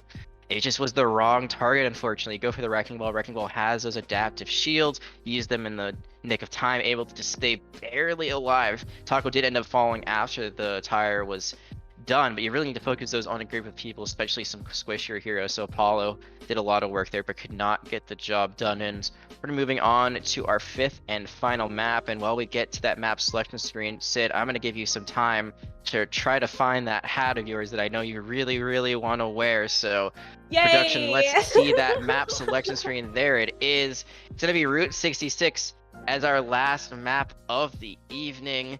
The hero bands are going to be Echo, Widowmaker, Orisa, and Baptiste. And we're going to be swapping out casters so me and Sid could participate in this last map. But I promise Sid we get to see it. And there it is. There's the hat. Hey, my Panorama Diner hat from when I visited at BlizzCon 2019. Always makes me super excited to go to Route 66. And, this time I'll make sure I stay on the payload if that's my job. We're going to find out if we can, in fact, stay on the payload and secure a dub for either one of these teams. We're going to be swapping out. Nevatron and Tuna are going to be coming in for us on the mic. Don't go anywhere. We'll be back with that last map in just a moment. Hey everybody, how are y'all doing? Thank you so much for hanging out with us tonight for our first ever Pug Night, including crossplay. I think the star of the show tonight has definitely been Rented Mars 15. They have been joining us on over from console, so it's been great to see. Thank you guys for sticking around, seeing me throw. You might have seen that highlight reel where I solo shattered the Lucio on point, Li Yang Tower. Totally worth it. Tactical. The fact that we lost the fight is irrelevant. However, here we are. I'm Nevatron Prime, co-founder of the LSV, and I am joined by my good friend Tuna, and also panelist for the Outlaws Outpost. Tuna, how you doing, bud? Hello. I'm good. I feel victorious. The whole Yeah, you story were about on the Li other Jing. side of that victory. I Yeah, yeah. won. I will say the scoreline was a lot closer than it seemed, because I 100% threw that match. I wasn't trying to. I thought we were all trying to smile and have a good time. I figured I throw, you'll throw, but no, you guys decided to, take That away all was- the fun part of it. Like, no cap, that was one of the most wild games I've ever played. That was so funny. And Apollo popped off too. He had 2 massive plays on Junkrat where he At basically least. solo won that match, yeah. And we couldn't close it out for him. So Apollo, my captain, I'm so sorry. But I regret nothing, because when I solo shattered Trill, that felt great. When we were picking teams and Apollo was like, I want someone. And Kree's like, no. You guys are going to be way too good. Yeah. And Yeah. so Apollo's like, why does this always happen to me? And then But I'll say this though, think I'm he won super that thing. excited though, because we finally get to see our casters in action. We have Jag and Waffles for Sid in on the action. Waffles for Sid will be on Jag's team, but at the beginning of the stream, she did mention how she wanted to play under Route 66. So for this specific map, Jag picked a team, but we're playing Waffles' favorite map. So I'm excited. Love seeing our caster duos pop off. And hey, Jag won't admit it, but he likes to sweat a little bit during these pugs. I don't know if you guys know that or not. I've been on his team before, and he tells me, "Hey, we're trying to win here. I'm all for it." So Ize picked the team for the Red Jaguars. I'm interested to see what's going to happen here, especially with these hero bands that we got going on. Which, by the way, Tuna, which are they? great question. I'm glad you asked. Echo, Widow, Orisa, and Bap. All banned. I like that. Echo, Widow, Orisa, Bap. So it's going to take a lot of stability out. No more Echo ults to, save the turning point. And no immortality field to worry about too. So without the Orisa and without the BAP, safe to say no bunker comp? Or Well, yeah.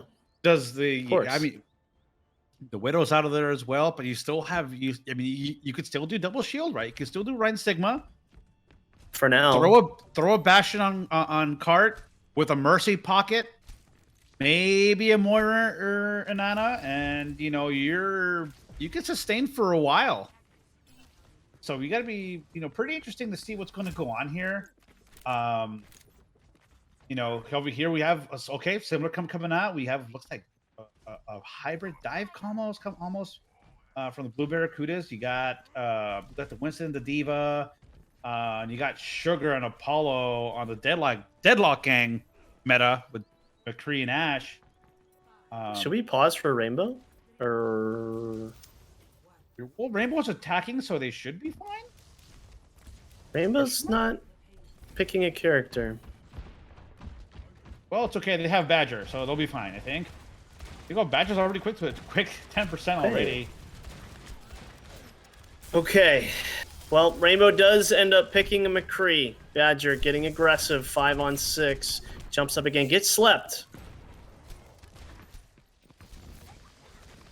Yeah, so there. Okay, so it was a slow start, and it's by the Red Jaguars, and it's obviously clearly playing off for the Blue Barracudas here. They didn't really get to set up quite the way that they wanted to, despite Badger's initial pick. It's interesting because the Blue Barracudas can set up and just use range to take advantage of this angle here. As opposed to the Red Jaguars have to kind of really play at the poke and commit resources. Big example there, Rainbow Dash coming in with the doofus, but without a little support, you can't really do too much. There's no bubble to come in and help him out. So they do invest a bomb into this fight. Looks like the offense is going to back off. Apollo getting a little aggressive up on the top right. Everyone's waiting for their next move. Rainbow Dash, he's on fire. He goes down to Apollo. Taco trying to capitalize on this fight. Badger getting aggressive. Takes out Apollo. There goes the Ash. Diva, Ize, trying to get aggressive. Protect the team. Badger's still in a bad spot off. here. Yeah, that's a Jag huge gets the nano. Yep. Huge nano. Ize. Yeah. Is it? There's so many divas. I don't know. Is there Echo in the field? I can't even tell.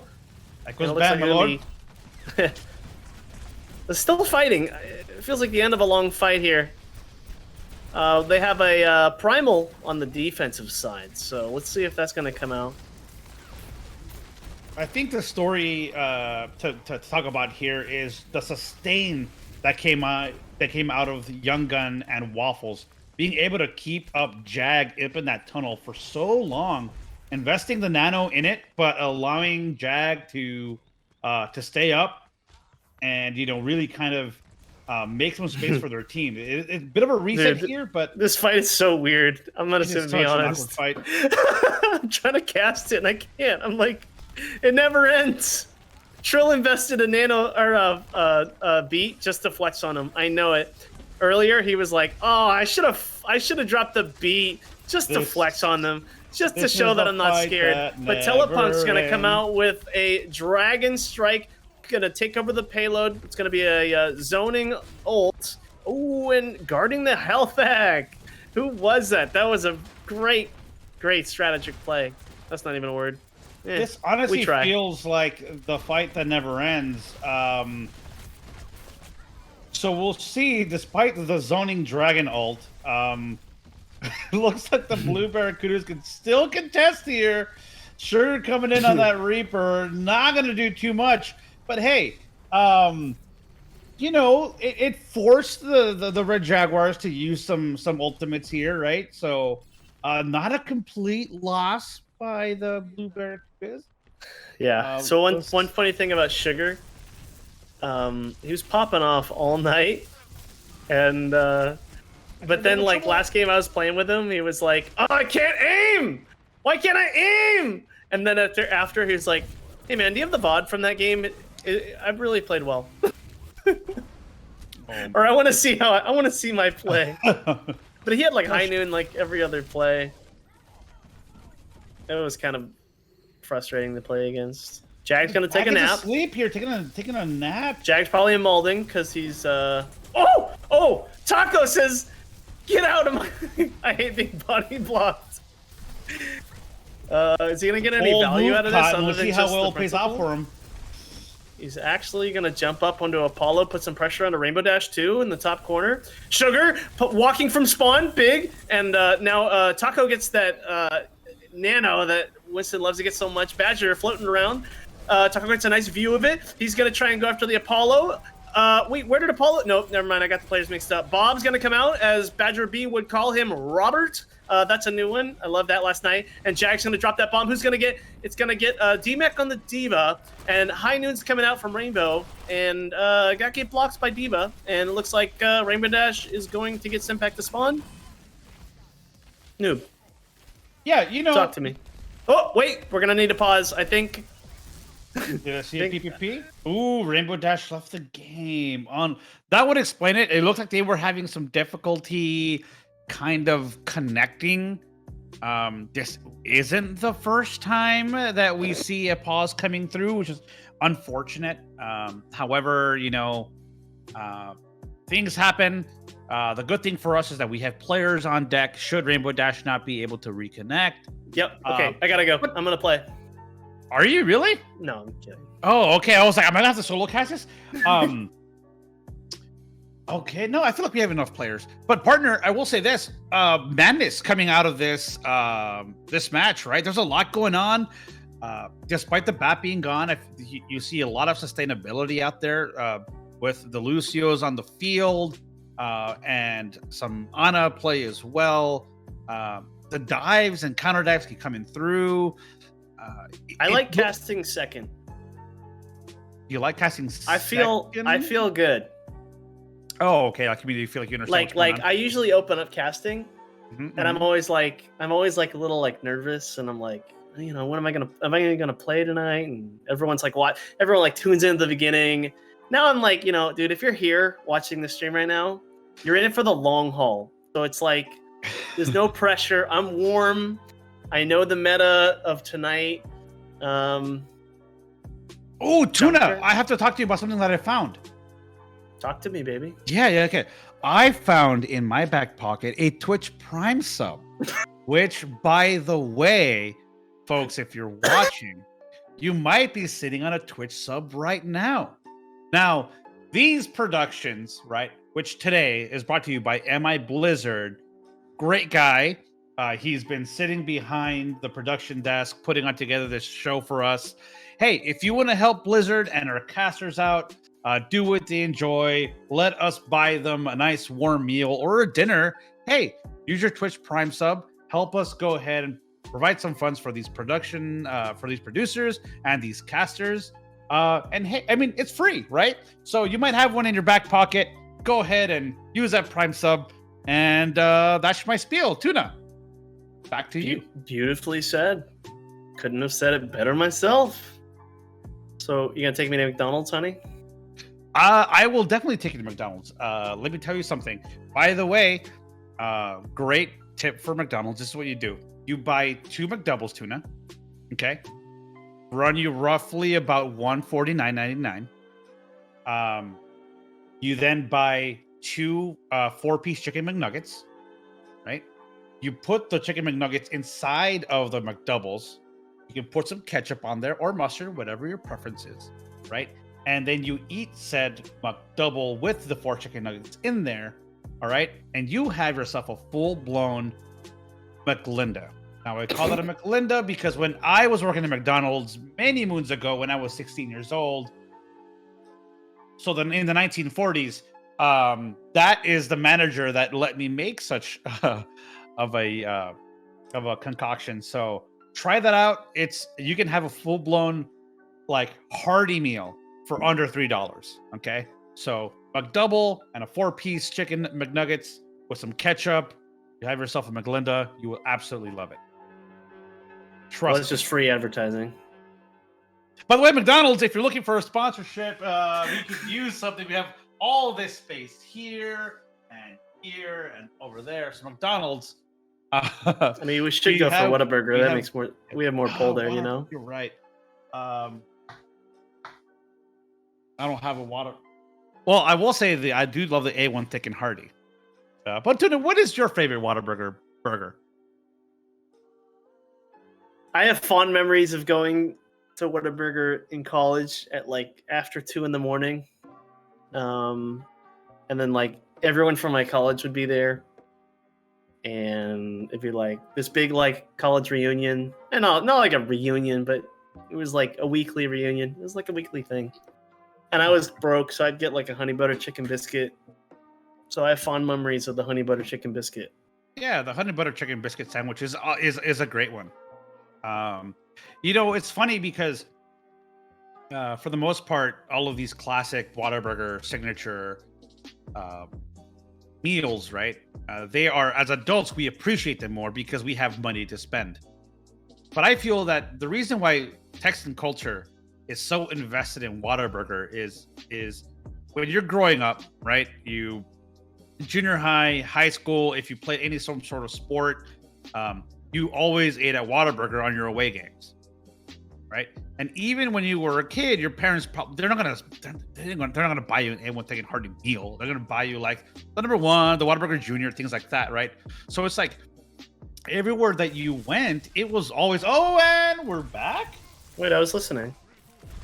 It's okay. We'll talk about Whataburger after this match. Forget Whataburger. They ain't paying us. We're doing it live. We're doing it live. Taco getting aggressive after that nice little kill on the Trill. But then Apollo's going to be behind. He's going to be doing a little flanky flank. Let's see what happens here. I forget the whole context of this entire engagement. There goes Apollo. All right, noob. We'll say this. Looks like the Red Jaguars are running out of time. You have 44 seconds left. Badger is going to go ahead and commit his Primal Rage, trying to make some space. He does get Waffles, but sure comes back and gets Lee. That's how he got me. Hammer. Doesn't look too He's good. playing me like a goddamn fiddle. It's going to be tough here, Tuna. Easy's trying to make some space, trying to go ahead and save the peel, but is it going to be enough?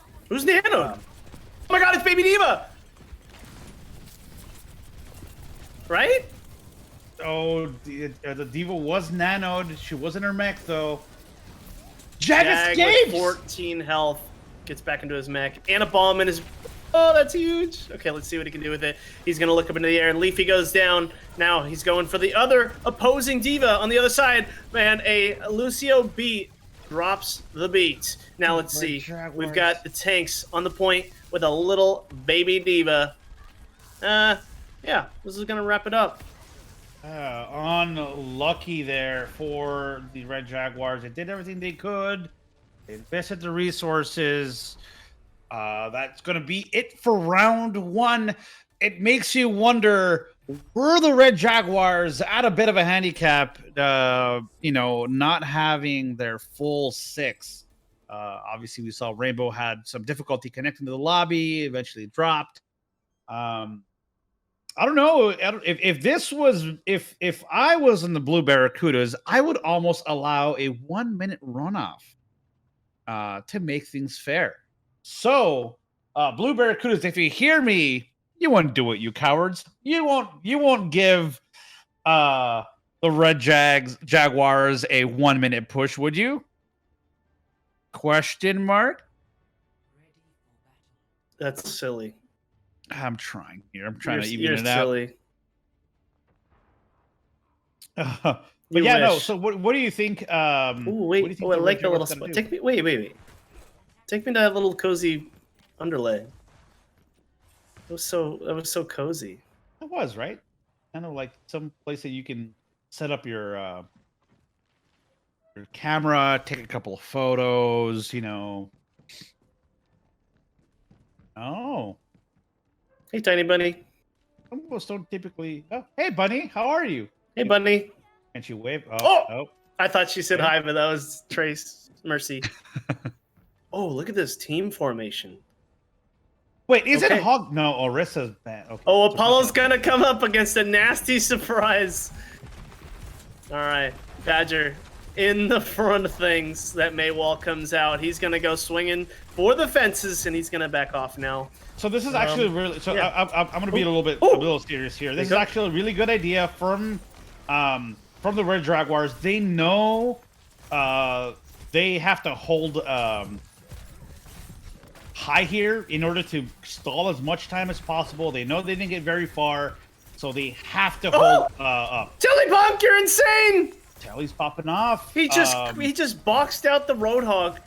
Oh wait, that's when I got rezzed. Oh, this is a really good fight right here. Okay, he's about 78% towards his ult. If he can feed up on this Roadhog and split him off from the team, is that a nano? Was that a nano? No, there's no way. Okay, all right, and here comes a hook. Oh, and it gets Telepunk. Oh, the freeze, the blizzard, and Apollo. Oh, setting the pace here. Okay, I think that's a little unfortunate. I think that there was a little bit of a disconnect between Telepunk and Badger there. I think Badger wanted to get a soft reset, and it wasn't able to happen. You saw Ize got caught off, thinking she had more backup from the May. That was a little bit of a miscommunication there. I do think that there was they could still do well here, but they have to do a really good job of splitting off blue team here. We know that they have no blade. They just have to commit something here. Jag? You freak! Oh, these May walls are just disgusting. Yeah, the disconnect is real. The idea behind it is there though. But... Sugar! Popping off. You love to see it. Oh, and there goes Tiny Bunny. With the amount of sugar being pumped into Red Team, by now they have diabetes. Oh my god, I knew you were gonna say it. On a side note, we discovered dad jokes integration into Discord today, so that was nice. /dad joke on Discord will give you a dad joke. My dad joke was, did you hear about how Orange lost the race? And he ran out of juice. Oh my god. Legs is gonna bring out the tack visor. Gonna try and go for the oh, so then this is good for the defenders, okay? So then with 3 minutes and 45 seconds. It's good for the Jaguars. Right? Yeah. They burned visor, but they do have their nano, they do have barrier. They just cannot afford to use both support ults at once. So they really have to. Oh, here comes the Genji Blade. Okay, so Apollo is gonna get that Genji Blade with the nano. Oh, that deflect. Huge barrier. It's a huge barrier though. Huge barrier from Trill. And now it's gonna come down to the wire here. What's gonna be happening is a Roadhog's gonna be coming back into the fight. Ize is gonna get really low. Can Ize stay alive? Ize goes down to the Sigmund Rock from Jag, and then there comes the flashbang. Is this going to wrap it up right here? Yes, it will. That's like a GG. Unfortunate for the Red Jaguars. Did Apollo win that one then? Yeah, okay. He needed a win. He was having a bad night. I mean, a great night. Just not many wins, Here right? comes Sugar. This is that triple with the follow-up. Yeah, you love to see it. Oh, and that was with the Blizzard. Oh. And he gets the Ana. Yep. Big plays coming out. Here, solo for a second. So, how's it going, chat? Tuna's gone. We can probably talk about. Oh, he's back. Okay, never mind. I was gonna try to think of something outrageous to think about. I'm back. I'm making sure. I'm just confirming. Tuna, we have to do a yeehaw for Ize. All right. So we're gonna do 3, 2, 1, and then we'll say yeehaw. Okay. Yeehaw. No. 3, 2, 1. Yeehaw. Yeehaw. Okay. No, the countdown hasn't started. You just did it twice. Well, no, because I'm letting you know how it's gonna happen. 3, 2, 1. Yeehaw. Okay. Ready? 3, 2, 1. Yeehaw! Yeah! There we go. We got it. Okay, cool. Let's do one more. It's up. We're gonna let this up to to Blizzard. Blizzard, do you have time to do one more? Would you like to do one more? Okay. Blizzard wants to do one more, so let's do one more. Blue Barracudas Let's go, dude. are up by 1. Can the Jaguars come back and tie it up? Let's go ahead and do it. Let me go ahead and let our lobby leader, Cree Rex, know. In the meantime, I believe we left off talking about Whataburger and how important it is for Texas culture. I will say this. For me, I played soccer throughout my entire life, right? And it was always, every away game, we stopped at Whataburger, right? Whether we won, whether we lost, it was always a number one. You couldn't tell, hey coach, I don't want any onions on it. Hey coach, I don't want tomatoes. It was a number one all the way. You got Sprite, and that's all you had. But I'll tell you what though, man. No, there's no better feeling than winning an away game against like your rival, your high school rival, right? It's been raining, it's been cold. You get down, like your sweatshirt and your warm-ups are all wet. They're drenched because it's been raining all day, but you just won, and you get that warm Whataburger number one with large fries, and you just munch it down in a cold bus. It's the best feeling in the world. And I think that's why, like, no matter what anyone will say to me, Whataburger is number one, undefeated, because nothing can ever satisfy me the way that meal does, right? This is why you're not married.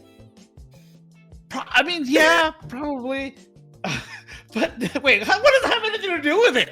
You're like, the girlfriend is gonna be like, it's Whataburger or me, and you're like, I choose Whataburger. Okay, well, first of all, if she has to come up with those crazy demands, clearly not the one for me. Fun fact, I asked Snoop to marry me the other night, and you know what he said? This is true. You're not my type. And that hurt. That hurt. We won't get into the semantics of that. My offer still stands, honey. Bye, Waffles. Thank you so much for hanging out with us. Thanks for the hat. Thanks for the hat.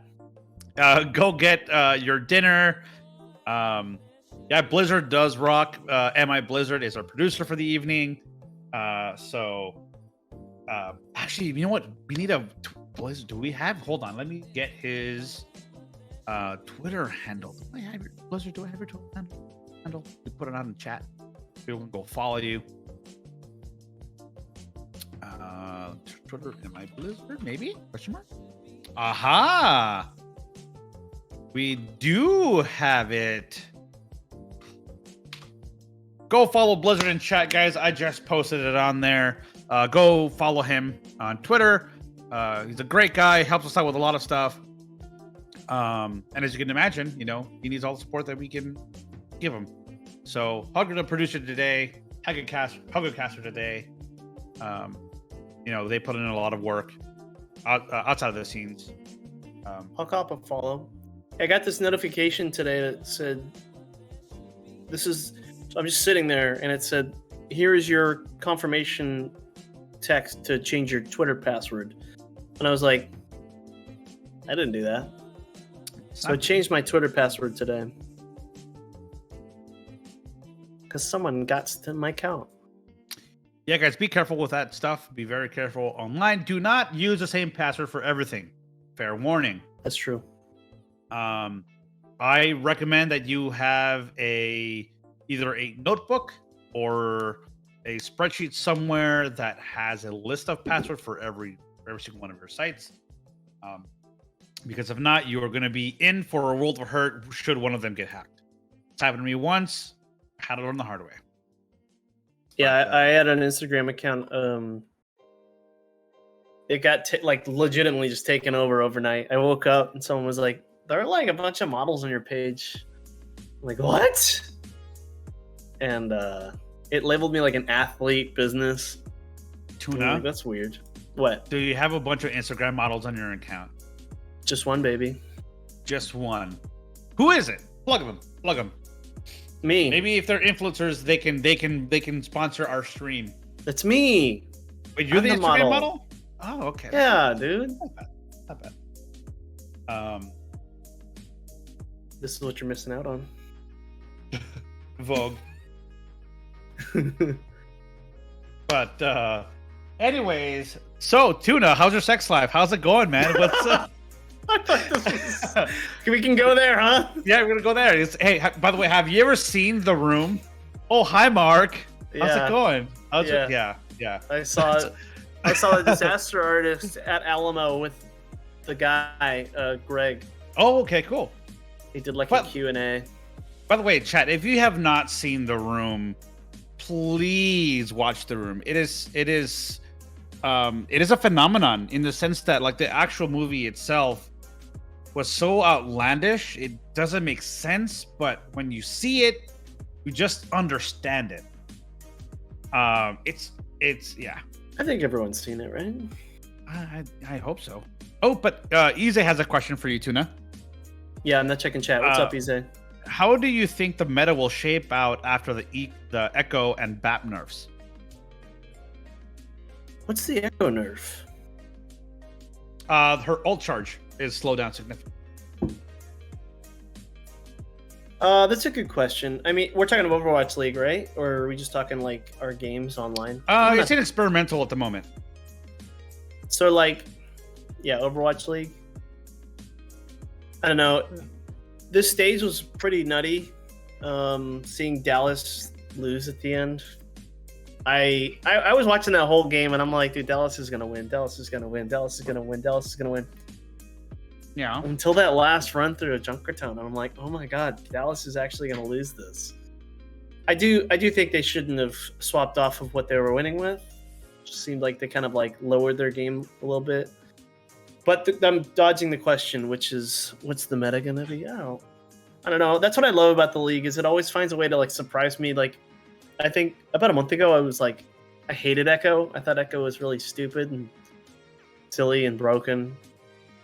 And she's still broken, but like now I'm like playing Echo in my games, and I get how Echo works now. You like throw those bombs, you go for a couple headshots, you fly in, and then you finish with the beam. And like watching Fleta play really changed my outlook on Echo. I used to never pick Echo, and now I'm like insta-locking Echo when I play. I know Hitscan got like a nerf. Yep, I don't know. Got a small nerf. Ryan's coming back. Ryan was a big part of stage 1 too, so that's what I love. I think this is way better than last year, although last year was just a disaster nobody saw coming. I just feel like we're gonna see Rush again because Lucio, Moira, your Reaper, and your Sim didn't get nerfed, but you get your Ryan back, right? So I mean, barring something significant, I think we're gonna see a lot of Rush. Scrims Rose coming back into the map pool. That is true. The thing about Overwatch League Gibraltar is is also coming back into the map pool, so keep that in mind. But teams are scared to like stop running what's dominating, right? So like for sure, absolutely. even like remember, I mean, Goats had to get like removed like by force from the game. So we're gonna play King's Row right now. Wait, so which brings up the question to now, like, because of the fact that obviously like nerfs, you know, and art can be so hit or miss. Kitty cat. Do you think that like map hero bans are the way to go? Maybe.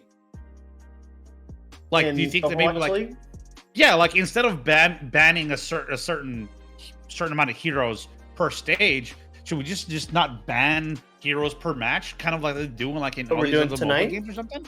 No, not tonight. I'm talking about the Overwatch League, right? Like, are you talking about? Yeah, but remember before the games, we were like, hey, who you banning? And we go back and forth. Do you think like that per match? Yeah, absolutely. I mean, I think that is a good way to kind of spice it up a little bit. I think I don't know. I really like how it worked out. Like this stage was wild because like now we're at a point where we miss Ryan. We miss, who else do we miss? Tracer. I miss Tracer a lot. Zen's kind of like, so that was a weird pick. Was Zen even getting much playtime? That was kind of weird. Was Sombra gone? I thought it was nice to have a break from Sombra. Like like breaks from characters are good. I'm in the camp. I'm excited for Overwatch 2. So like, I think less is more, and I think that applies to Overwatch as well because when I honestly get really mad when and not mad, but just like annoyed when I get like Grav Dragoned, but they also have like a main tank, and I'm like, look, they're just fighting for Grav Dragon, but they also have a main tank that they're relying on, and I'm like, and then it's like double shield. I think taking out a tank is gonna be one of the best things for this game that I could think of, and I would have never even considered that. Maybe before we did 5v5 announcement, there was like I was thinking we should have like certain tanks. I can't hear anything. Can you hear anything? I cannot hear anything, but what I can't can hear the hear is the mirror composition coming out here with Ryan Zarya, typical of Scrim's Row. Unlucky for Ize, the healing just wasn't there. However, it's there's still time for her to try to reset a little bit. If there you go again. I hear it now. I'm a happy man. Yes, huge plays coming out of the DPS there. Yeah. That was just Badger popping off. It always does. In chat, with Badger really kind of, his team was down, put on that backpack, carried him to by civilization. Wait, Mercy lives? What? Oh, Badger! How did that happen? That's crazy. I thought that rights. Okay. Ryan's gonna be butt to butt. Okay. Yeah. Here comes the zoning dragon. Looks like the what is the red team? The Sussy Bakas? This is the. Oh, did they change their names? No, I'm just that the. This is the Red Jaguars and the Blue Barracuda. The Red Jaguars. By the way, why do they call them the Red Jaguars? Why don't it be like the Red Raccoons or something that made sense with R? I just realized that. Oh wait, where is Little Red Raccoon? Little Red Raccoon, aka Pam, and Winston. Winston had an unfortunate event where his computer died for some reason. Yeah, and I just the assumed power they're just hanging surges. out. I assumed they're just having a nice. He kept talking. He was going to join the PS4 gang tonight. Oh, we miss you, Winston, and we miss you, Pam. Pam says that Little Red Raccoon gets banned from a lot of like games because, if you take away some of those letters, it makes like a kind of a bad word sometimes. So like, unfortunate. Well, we love red pandas. I do love the hunters. They're yellow. Yeah, they're golden. Can do hunters, golden man. hunters. They're great. I love their memes that they always put up together. Pretty funny. Their social media team does a really good job. Okay, that was the grab. Who threw that? Someone else. Telepunk. Kind of surprised Telepunk threw that. Sure, it all makes sense. It's paying off now. That grab was 5-head because it worked out somehow. I think you could have saved it. I have a lot of respect for Telepunk. I think he's a pretty damn good player. Really cool guy too. He's a Jag popping off too. Tiny Bunny with the walk from spawn. Okay. So now, so it looks like the Jags are gonna get some. Oh, the Jags! I just got that. That's really cool. Okay. Oh my God! I just got it too. Wait. So what's the other team name then? The Jags and the it's still the Blue Barracudas. The Barracudas. Should have been like the waffle makers or something. I don't know. Oh, Waffles is gone. Waffles went to go make food. Remember? She still remains in my heart. Oh, the big shatter that she could have never wanted to do comes out. Hey, with someone like Badger, you solo. Remember, I was getting crap earlier for doing solo shatters, and I'm always down for a good solo shatter. I mean, like, I've had so many, whiffed shatters. I'll take the win when I can. Oh, he's a 1 health on the board there, but no healing to follow up. So here comes the dragon. That's going to be a zoning dragon. Very exciting. It does the job, though, It allows the blue barracudas to stabilize a little bit. Oh, Apollo, what are you doing? Oh, get to sleep. You Okay, sleep. Apollo. You freak. And he lines up that with the fire my. strike. Young gun, I hate to say, Sit your buddy, butt but down. sit down, bud. You know what? You said sex. I can say sit your ass down. It's Yeah, late. Young It's Gun, Adult that Swim. was It's late painful. night. Late night with the LSV on Thursday. It's a lot yeah, of looks fun. like the blue barracudas finally stabilized. They know what they're doing. Grab, They use grab, their- grab. Oh, coward. I don't know. I think it's gonna. I think The other night in Going my game, California. I think I was playing comp with these guys, and we were gonna win this one easy. It was kind of a mismatch. So Sigma jumps up in the air on their team, and I have a grab, and I just yeet it up into the air, and I whiff it, and I've never whiffed a grab so hard, but it would have been. I don't know. Can you like hit a grab? Ooh, can you hit a grab mid-air on like a person, like a Pharah? if the grav connects with a person, it does Is not. it no. like It has to make contact with a surface. not a person? Correct. Woo! Okay, dude. Taco starting There's to two mold. fights happening at the moment, though. So this is just we kind of paused the game for a while, right? No, that was Route 66. Okay, it's like yeah. There's some disconnect here happening with the back line and the front line. This is just a nasty stagger. It's going to be happening here. Just You enjoy the gotta- game. Discord's acting a little funky. Yeah, no, Okay. no, it's just, Tiny Bunny on her main Moira. Let's see. Okay, that coalescence. Okay, Badger. oof. That's just Well, nasty. Draggers coming That's just out, rude. but Got him. makes you wonder if maybe Jack should have held on to those dragons. Okay, Ellie's spectating. Okay. Coalescence still. Did we miss it? Nope. Nope. Yeah. It looks with like 2 picks though. Don't see 9. Don't see 9.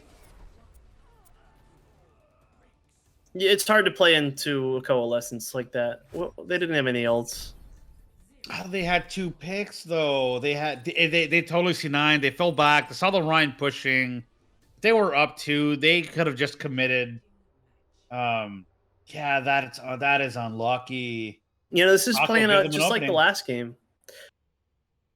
Wait, who won the last one? Was it Apollo? Apollo won.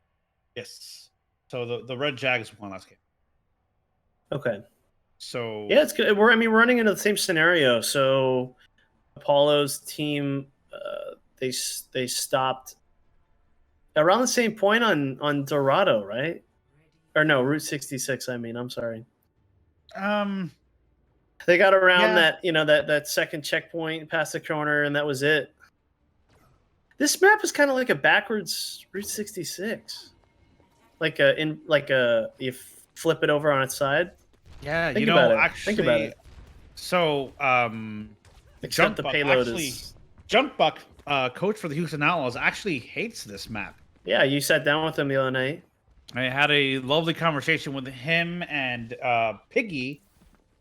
If you guys in chat missed that interview, I go actually ahead and missed look it up. Go ahead and look at the VOD here on our Twitch channel. We had a nice short conversation with them, and they have some pretty interesting takes about hero bans, map pools, favorite heroes, things like that. So go ahead and check it out on the VOD. You guys will definitely I need to love watch it. that. I've been working a lot. Okay, Badger's just disgusting. If he can get that Mercy, yep, there goes Mercy. Well, I mean, it's even right now. He's Is it? evening it up. Yeah, you're right. They're popping off. Oh, little 1v1 standoff. Oh, that's Oh, unfortunate. no. Badger, why are you playing Bastion? That's Why just is he playing mean. Bastion? That's just mean. Everyone, can we get booze in chat for Badger? Ooh, no Shame. fun. Shame. Shame. Shame. Shame. For shame. Bastion's crying right now. He really pulled out the Bastion. look at this. We got the casters booing Badger B for pulling out the Bastion. We got the games night coordinator. The B in talking Badger shit in B chat. stands for boo. The B in Badger B stands for boo. You're hilarious, dude. Oh. Alright, Kitty. What do you want? Take over, noob. I'm gonna let this kitty. Let the kitty out. What do you want? All right, everybody. Welcome back to the Overwatch World Cup final here in Minneapolis, Minnesota. Looks like Easy pushing forward. Has a solo shatter for somebody, saving it, but going to hold it on for now. Wait for the team to regroup with her. Badger. How did he get there, by the way? But there is I flanking Bastion set up on the high ground here on the catwalk. It's going to go ahead and... This is just what you call putting on a clinic, folks. This is actually... The Red Jaguars can't seem to figure out what to do. I'm learning a thing or two from Bastion B right now. The B stands for Bastion. Well, the problem is that the Red Jaguars are trickling in, and they're not going in together. I'm actually, he's putting on quite a show. Oh, no, don't you do it. Wow, I'm amazed. Oh, Maybe I'm amazed. Now they're just BMing, I think. Oh! Oh, it was blocked though wait, by Trill! Oh no, Young Gun got. Wow. This is meme hour. This is what happens after the kids go to sleep, I guess. The people come out to meme. Oh, there goes Tiny Bunny. Bye. I love a good pin. I love a good pin. Okay, so Taco is setting up in the back end. Badger seems to be set up in the middle. Jag gets booped? No, I guess. Yeah, by Apollo. Can't really call it boop, but you know what I mean. Oh, the sneaky little McCree play there. Okay. So, Evil is actually a really good McCree. Whew, So you can say that again. He's trying now. Yeah, he's trying. Here comes the sweat. Badger coming back from spawn. Farah goes down too. Is there Mercy? Mercy getting stunned out of pretty much doing anything. We're coming up to the final turn here. Coalescence comes out on the side of the defense. Takes out a couple of the blue team, the Buckaroos or whatever they're called. Badger B goes down with 2 minutes on the board. Not a lot to work with on the side of the blue. What are they called? The blue Barracudas. Well, they have sound barrier coming up. They also have they also have their Bastion ultimate. But Ize has something to counter. They have the grab to go ahead and counter barrier, as well as the flanking Badger. Can they see him? Will they see him? Hopefully that Zarya knows what's going on here. Trill is like going to no man's land. That's actually wow. Trill, what are you doing? Trill, what are you doing? Okay. Trill trying to go for the big play of the night and gets kind of just embarrassed. Okay, so here I want to talk about something really quick, because look, Ize went ahead and used her hammer down, right? But you have Badger, Evil, and Apollo with both sound barrier, Bastion ult, and high noon, right? If they break Ize's barrier, that's game. Lee also has his. See, Badger's holding on to that ultimate. Yeah, Jag popping off with a nice big double there. Both the tanks. Leafy's coming back into this fight, and not close to an ult, but the coalescence on both sides. It's actually gonna come down to who can run the best coalescence. Questionable here. From Badger, that's why he's gonna swap off to he's gonna go Tracer. I just think they're memeing at this point. Yeah, but he had time to come. Well, we'll see. Oh, here comes that coalescence on the side of the defense. And out comes a big beat on the side of the offense. So let's see. The coal is coming out on. There comes out on the offense. Okay, with about 5 seconds on the clock, is someone gonna touch? No, nobody touched. Oh, wow! Would you look at that? That's game. Hubris? Question mark? That seems just like kind of like a meme game, right? Surely they weren't taking that seriously. I mean, you could tell that that people were having fun with it. Which is fine. Like, have fun, you know. If you don't want to sweat, whatever makes you smile, for sure. But at the end, hubris. You love to see it. You see the scoreline 3-3. Hey, I'm all for it. Yeah, I'm okay with it not being so sweaty, right? Like, the feedback I hear is that it's a little too sweaty. Yeah. No, you know, it's and I love the sweat. I live for the sweat. But as our good friend Trill does say in chat all the time, play whatever makes you smile. Right? Smile through the pain. Smile through the pain. But more so here at the LSV Pugs every Thursday that we do. Play what makes you smile. I know sometimes we kind of ask, hey, what do you want to do starting off? We're a little frisky, but have fun. Do you? For those of you that are joining us tonight and have not joined us to actually play a game, hop into the Discord. Join us. We'd love to have you. We had a lot of new faces today, which was great. It was very refreshing having some new folks to kind of get to play with and understand their play styles. And it's always fun having more folks. Tuna, I know you also play with a lot of them. What do you think? Tonight was one of the best nights we've had. It just felt really fun. That one match, I need to go.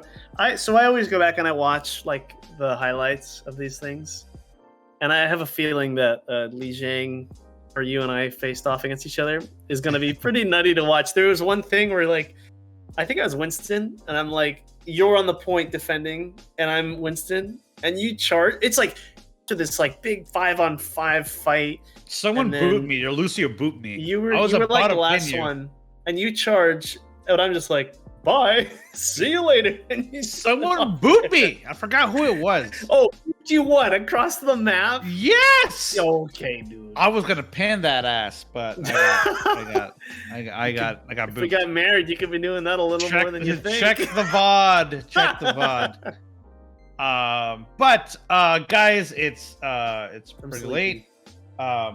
Thank you so much for everyone that dropped by. Big thanks off to MI Blizzard, our producer. Big shout out to Jagcast and Waffles for Sid, the previous casters who were our predecessors. Or Tuna, do you want to plug yourself or anything like that? No.